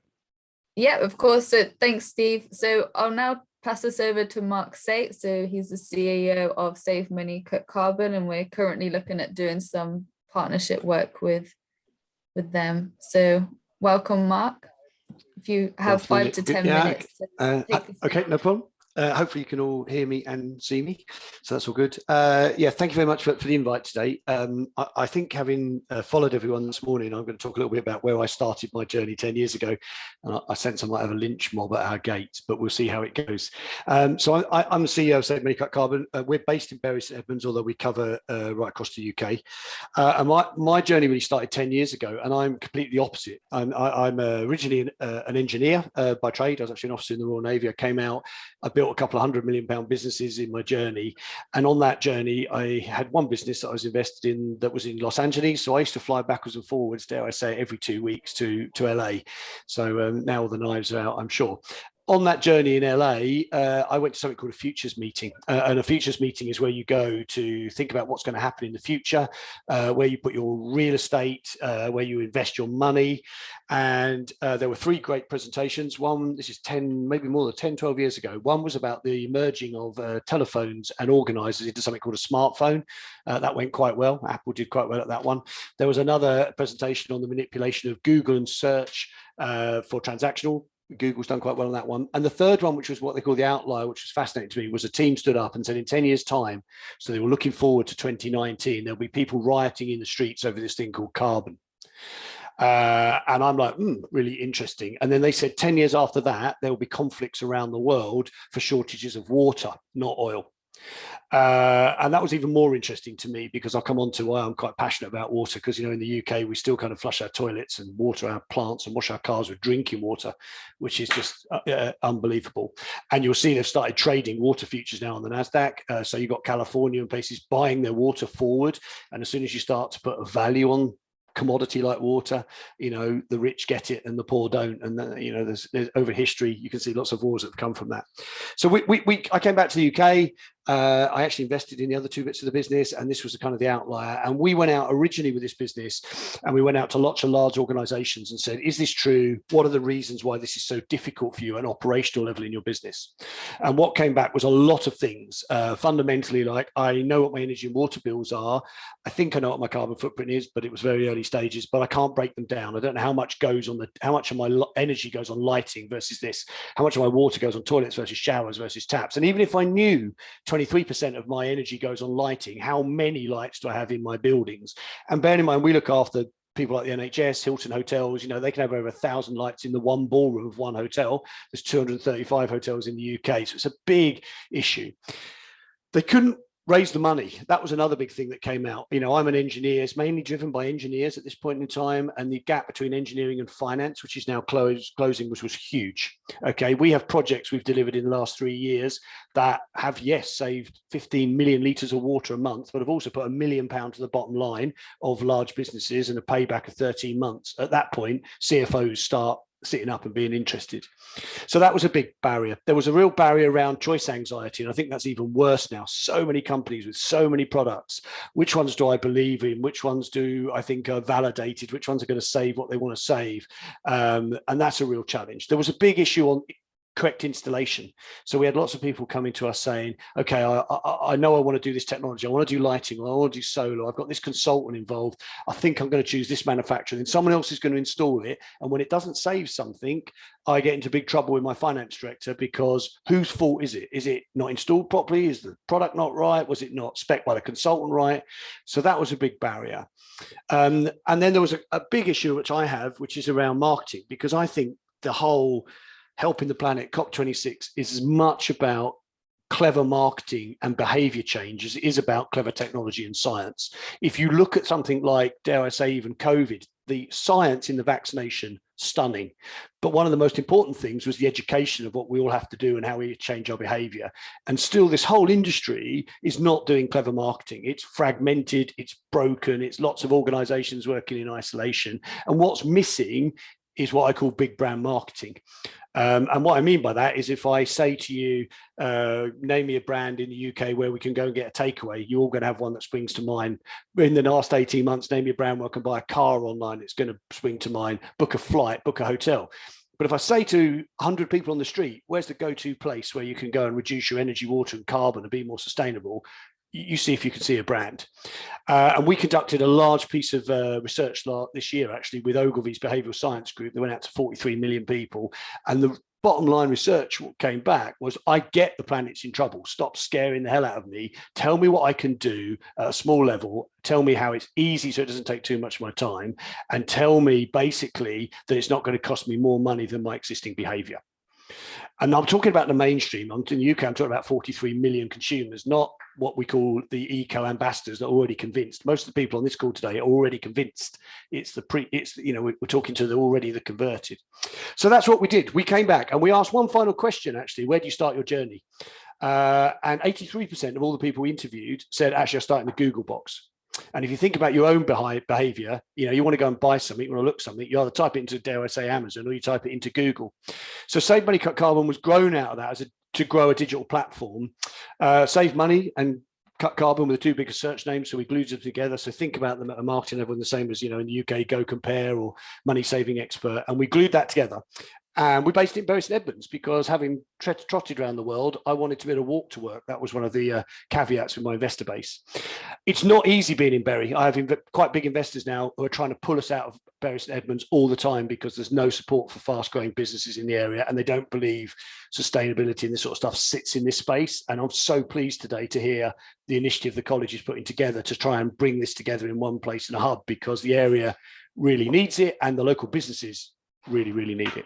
So I'm going to try and actually I'm not going to do PowerPoint. I'm going to jump or try and jump to what we kind of built to and where we are. So just bear with me while I do all the clever techie stuff and keep everything going. Share. So I am hoping you can see website. Because someone give me a thumbs up. Yes, fantastic. It's so supportive when you're doing these calls and somebody just gives you a nod or a thing up. So over the last 8 or 9 years, this is kind of what we built. And where our journey started was to go out and do projects. So we went out and we started building tools to audit buildings. And our goal from Bury St Edmunds was to do 1,000 energy audits, water and carbon reduction projects. And we tipped through that about 2 years ago. And during that journey, we thought, wouldn't it be really cool to put a website together that could, to be honest with you, sell some of the products and spare parts that we had left over from many of those projects and manufacturers. And we launched that from the base here in Bury. And that grew quite rapidly to probably 100, 200,000 pounds a month of online sales. It's growing incredibly rapidly now. It's doubling in size month on month. And that got us really thinking about how we really start marketing and targeting the customers, because what we found was people like to look at what other people are doing in their group. So that whether that's someone in their home or whether that's a school looking at a school or a warehouse looking at a warehouse, they like to, the way the behavioral science works is they like to compare themselves with someone else that they recognize as them. So we went out and built Save Money Cut Carbon. It's now growing quite rapidly. We're still based in Bury, and I'm adamant we're going to do that. We have a range of different services. I think the biggest, proudest thing for me is we calculate our impact, and we are about 27 million kilowatts of measured energy saved for our customers over the last 12 months. Most proud actually for me, 727 million litres of water. And water never gets a look in when we're talking carbon. 4.8% of the energy in the UK is used in the water industry, processing, pumping, doing stuff. Even in your home and your offices, you're pumping the water around, you're heating the water every time you stand under it. So 727 million litres is fantastic for us. There's a ton of carbon embedded in a cube of water, and a carbon reduction of 23.24 million miles in an average petrol car in the last 12 months. And we've only just really started the journey, and key to us is how we can measure that. So basically, we've broken it down now into a number of shops. We have a shop for consumer, which doesn't talk jargon. It's all about the things you can do.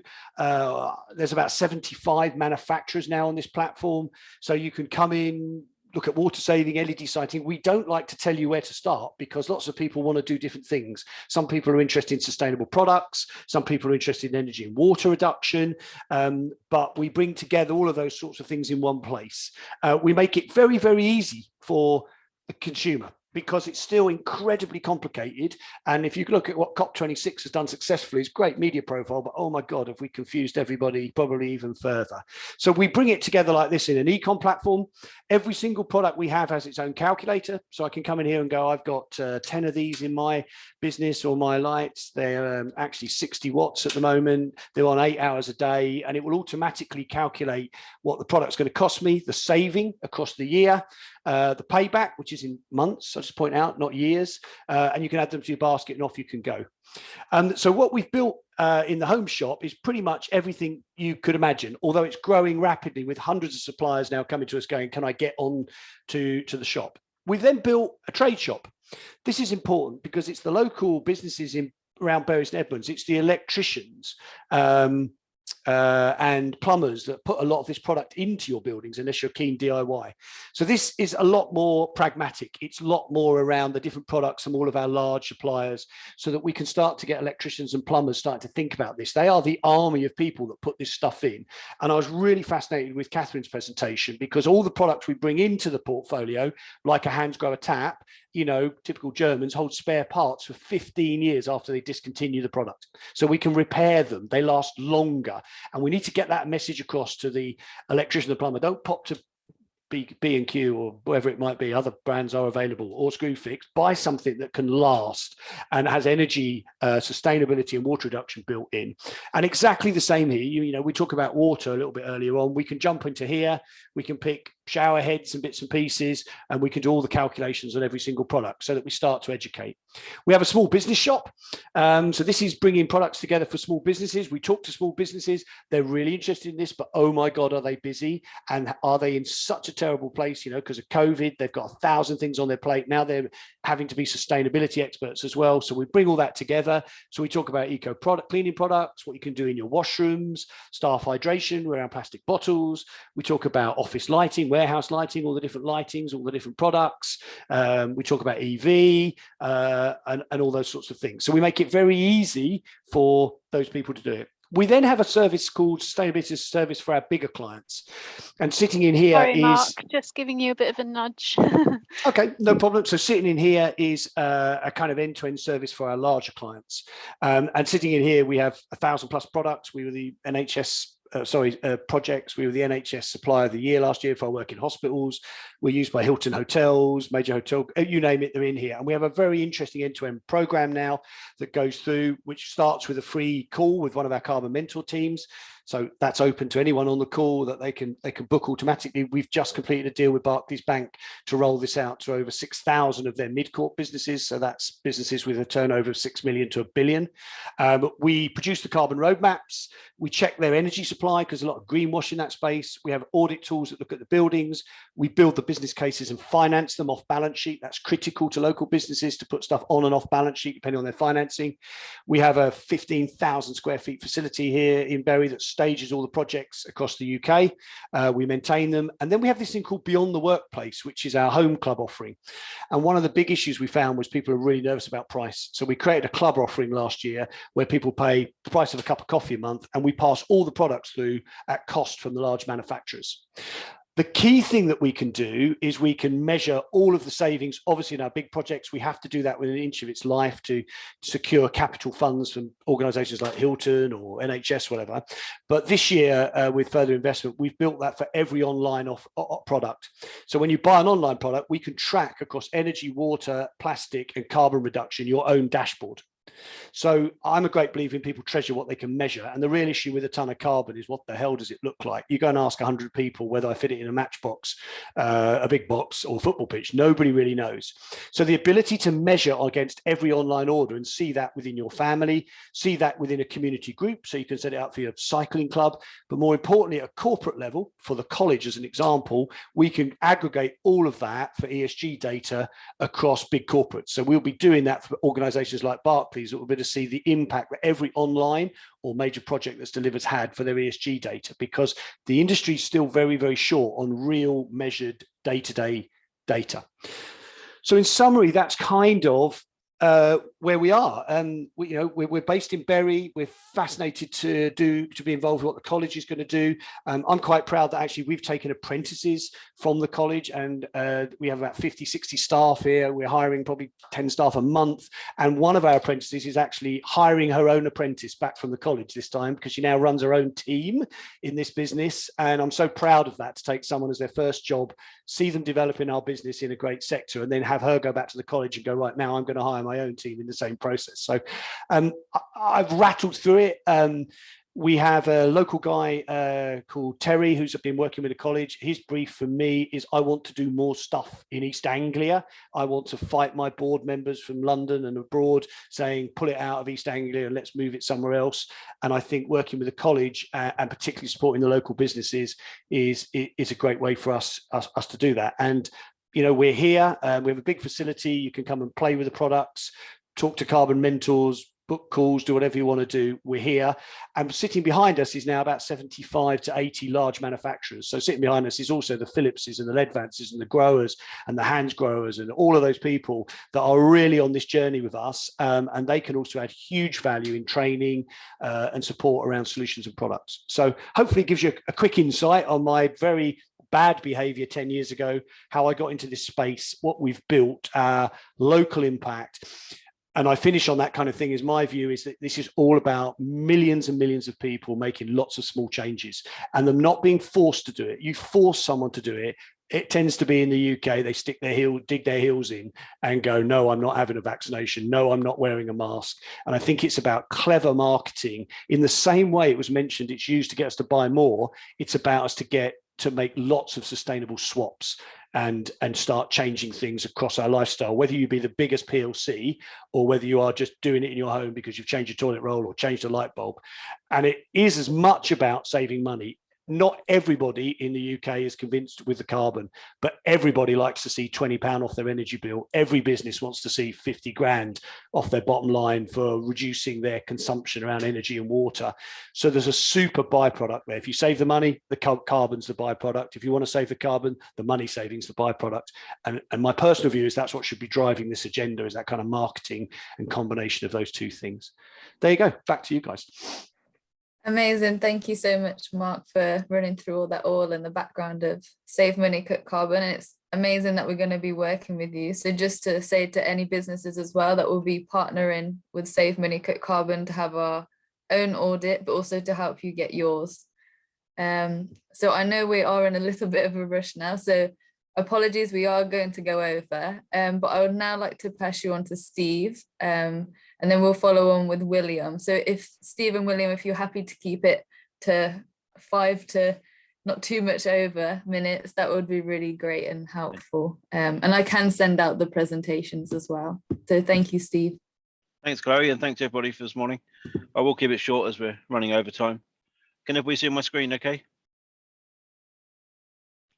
Good. Okay, so we're going to talk very briefly on adapting to changing climate by greening the environment.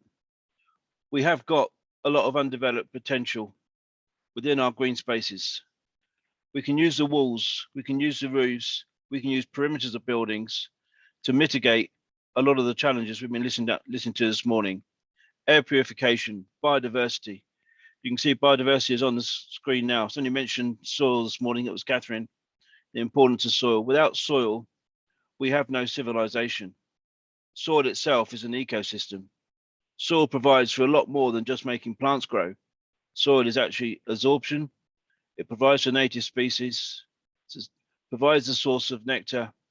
The power of soil cannot be overstated.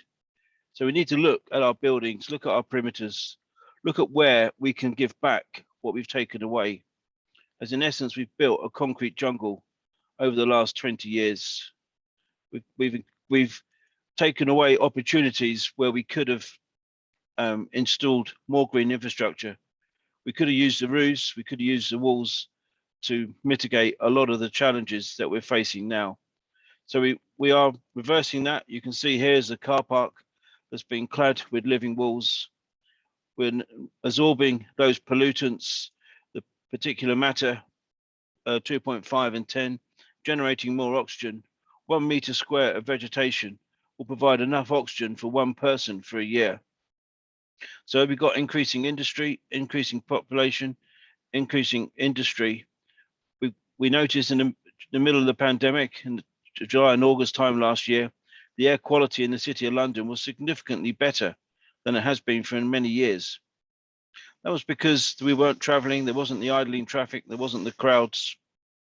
However, by cladding buildings with living walls, we can start to make a difference. This is a project we did for Woking Borough Council in the town centre. It was driven by biodiversity and air purification.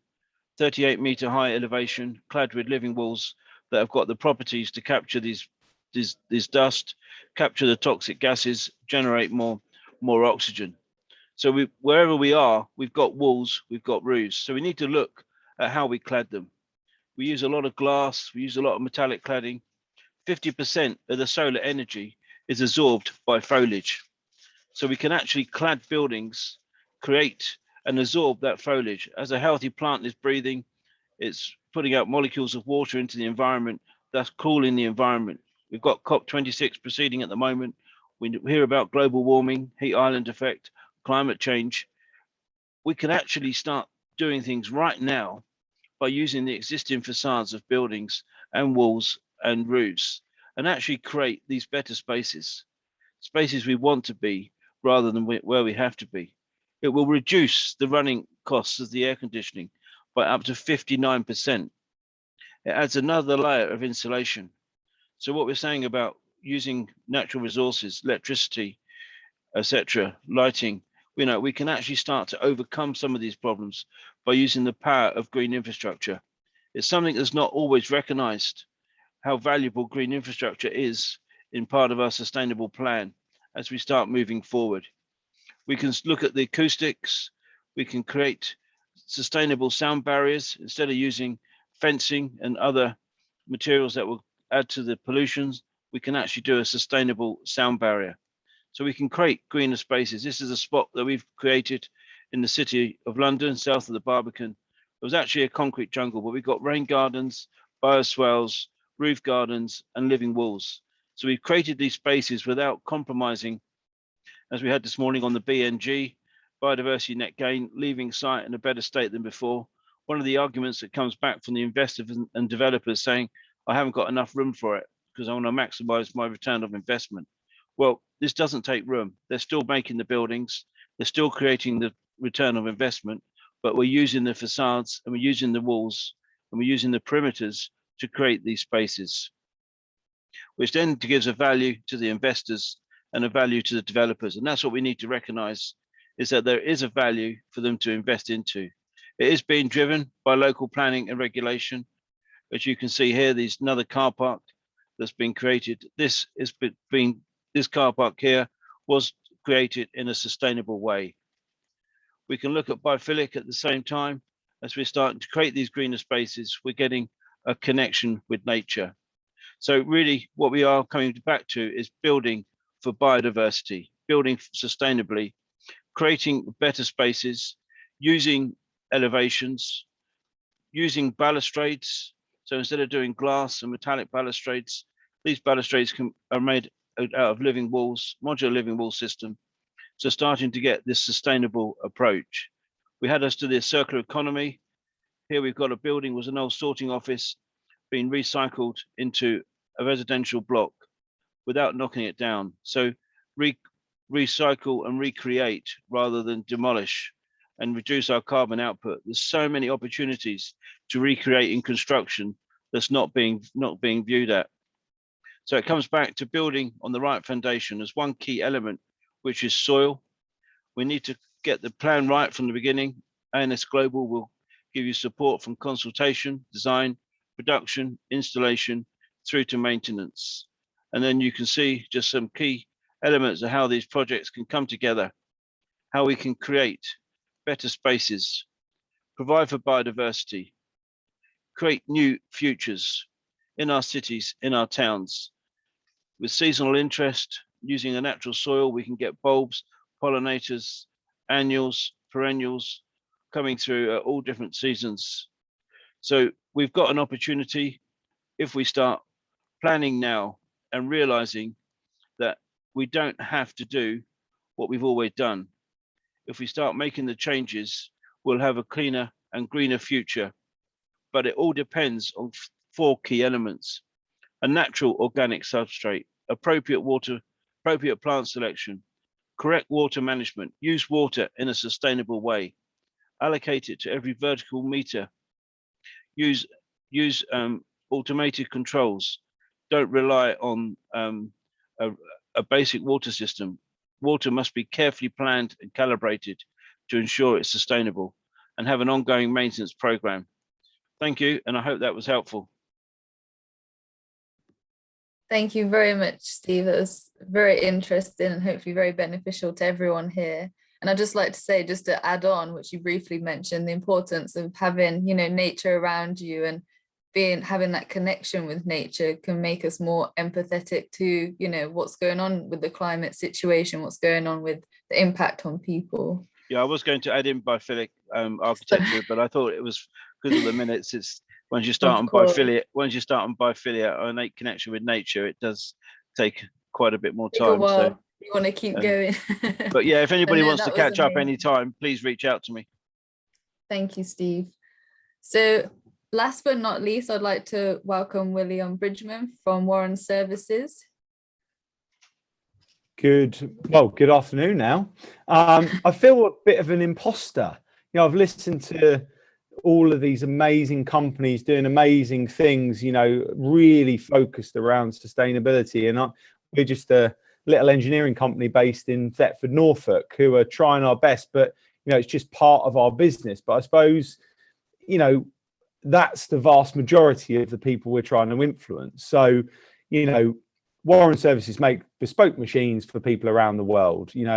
We're 31 years old. We employ 135 people. We've grown from 3 people to 135 over the last 30 years. And we've been thinking and doing around sustainability for a long time, but the big sustainability, the 3 Ps, I always think is all comes from the people, the planet and the profit. But it's the people will make the change. We've messed up the planet, so we've got to fix it. The planet's going to be fine. It's just not going to be fine for us. It will sort itself out once it gets rid of us parasitic human beings. It will reimagine itself. But we don't really want that to happen because I've got young children, and it wouldn't be good.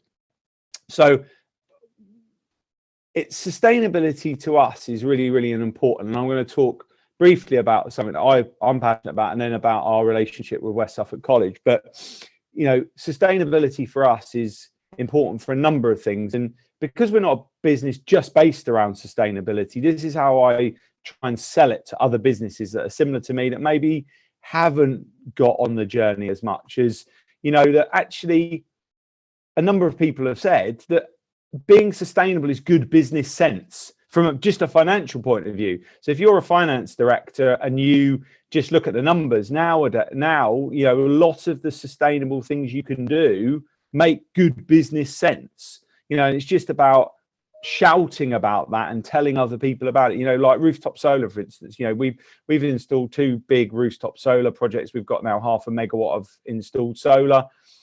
And it's a no-brainer. It's a really easy story for me to tell to other businesses, like, you're mad not to do it. It's not, because we're all hippie and green and we think it's a great thing to do.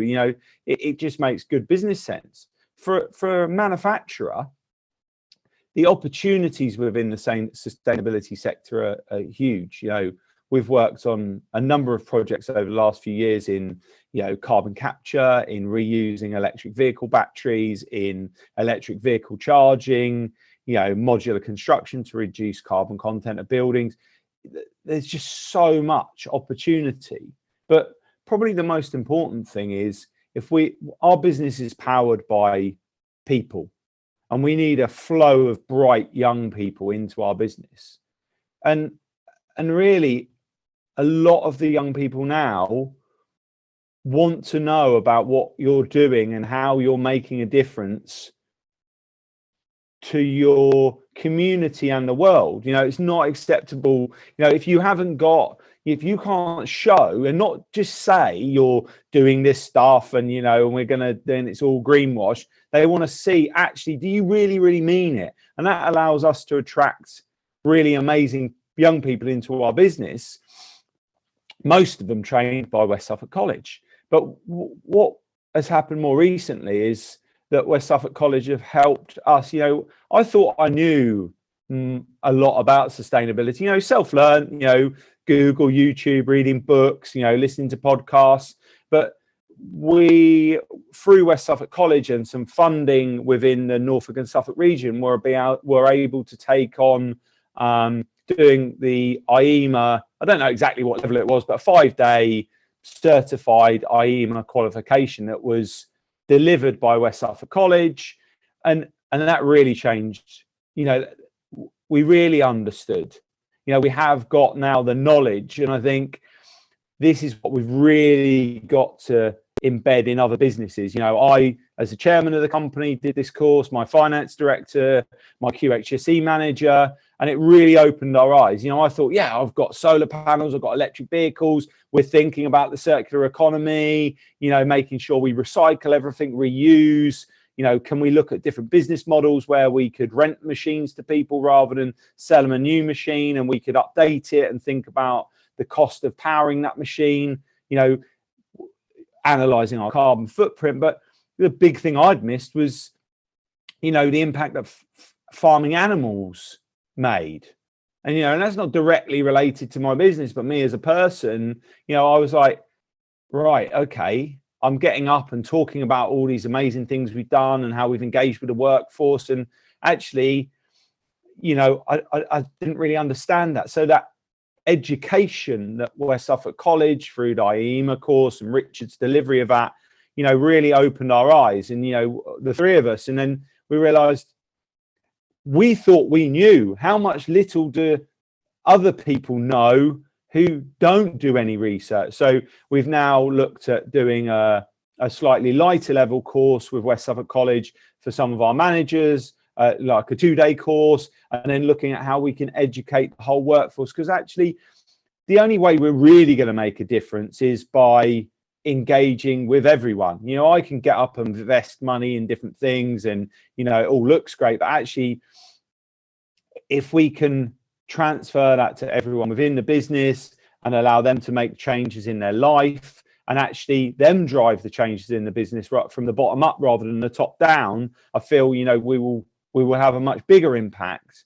But also then talking to my supply chain about that, and my customers, you know, about, you know, reusing the machinery and repairing and refurbishing, but also, you know, we want to be scope 1 and scope 2 net carbon neutral, small net. I find, you know, the whole net thing worries me a lot with lots of businesses, you know, by the end of next year. But we have a very big scope 3 carbon impact. You know, we buy lots of materials. So it's about us reaching into that supply chain and maybe sharing some of the things we've learned through the education with West Suffolk. And also this type of event, learning from my peers, but also be able to release that connection with the colleges and academia to understand the overall footprint. So yeah, I came today, Chloe asked me to come today to talk about, you know, how we've worked with West Suffolk, and it, you know, I thought, yeah, do I need to be certified by IEMA? No, not really. I'm a chairman of a business. I own the business. I don't need to, you know, prove anything to myself. But actually I thought, no, this is a good thing to do. And the people I met on the course, you know, some of them we've continued to talk and they inspire you to do more things. So I think, you know, the more we can encourage that level of training is good. And also, you know, I think with the IEMA in particular, it was you know, it's not just a certificate of attendance. You've got to pass an exam, it's quite hard. So actually it proves that you're competent in learning the knowledge. You might not be able to deliver it, you might not do anything with it, but actually I think having that rigor within it actually really helps. And, you know, and I have to thank Chloe and Richard and the team at West Suffolk for imparting that on knowledge into that. And now I'm trying to share that with my sector to get more of them thinking about educating themselves, because there's so much, you know, media mediocrity and, you know, listening to what the government say. And it's just, you know, I'm not going to say a rude word because it's on a webinar, but, you know, it's just like, you know, the Greta Thunberg, blah, blah, blah. You know, this change has got to be led by people and business, because government is just too far behind. So I think by educating ourselves properly, we've then got the opportunity to make the correct decisions within our businesses and hopefully, you know, make it a decent planet for our children and our children's children. Because like I said before, the planet will be fine. We just won't be able to live on it. Thanks a lot, Chloe. Thank you so much, William, and thanks for sharing a bit about Warren Services and how you've had your journey and learning and some of the changes that you've made. I will now rush on just to the last slide, and again, thank you everyone who's been sticking around. So really what William was saying, it's all about education, action, and partnership is key for change in the system. So again, if you'd like to get in touch, whether you're a business or an external, please, this is my email. And for the internal college as well, Dora's email's here. And just to mention again about the IEMA courses, if you did want that funded, if you're an SME in Norfolk or Suffolk, you will have to join the business program. But again, there's no obligation to do anything. It's more about you learning and getting that education. But there will be access to one-to-ones and workshops as well. And also the outer network, which hopefully you've seen a wonderful snippet of today with all our incredible talkers. So I just want to say a big thank you for all of our talkers. We don't have time for a Q&A, but please do write down my email. And if you have any questions for myself or any of the panel, then I can get that out to them. I will be sending out the recording at some point later today or tomorrow, and with any other slides and presentations that we've had today. So again, a big thank you to everyone. If anyone from the panel wants to quickly stay behind for a couple of minutes to ask anything, I'll wait for a few minutes. But if not, again, thank you so much for taking the time today.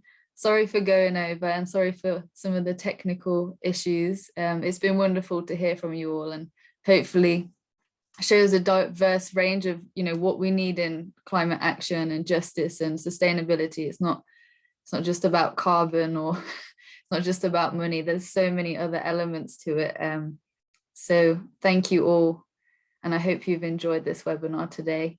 I will put it up with the minutes so you can go to the minutes of maybe if there's a particular talk you wanted to listen back to. So that'll be there for you as well. So thank you very much and take care.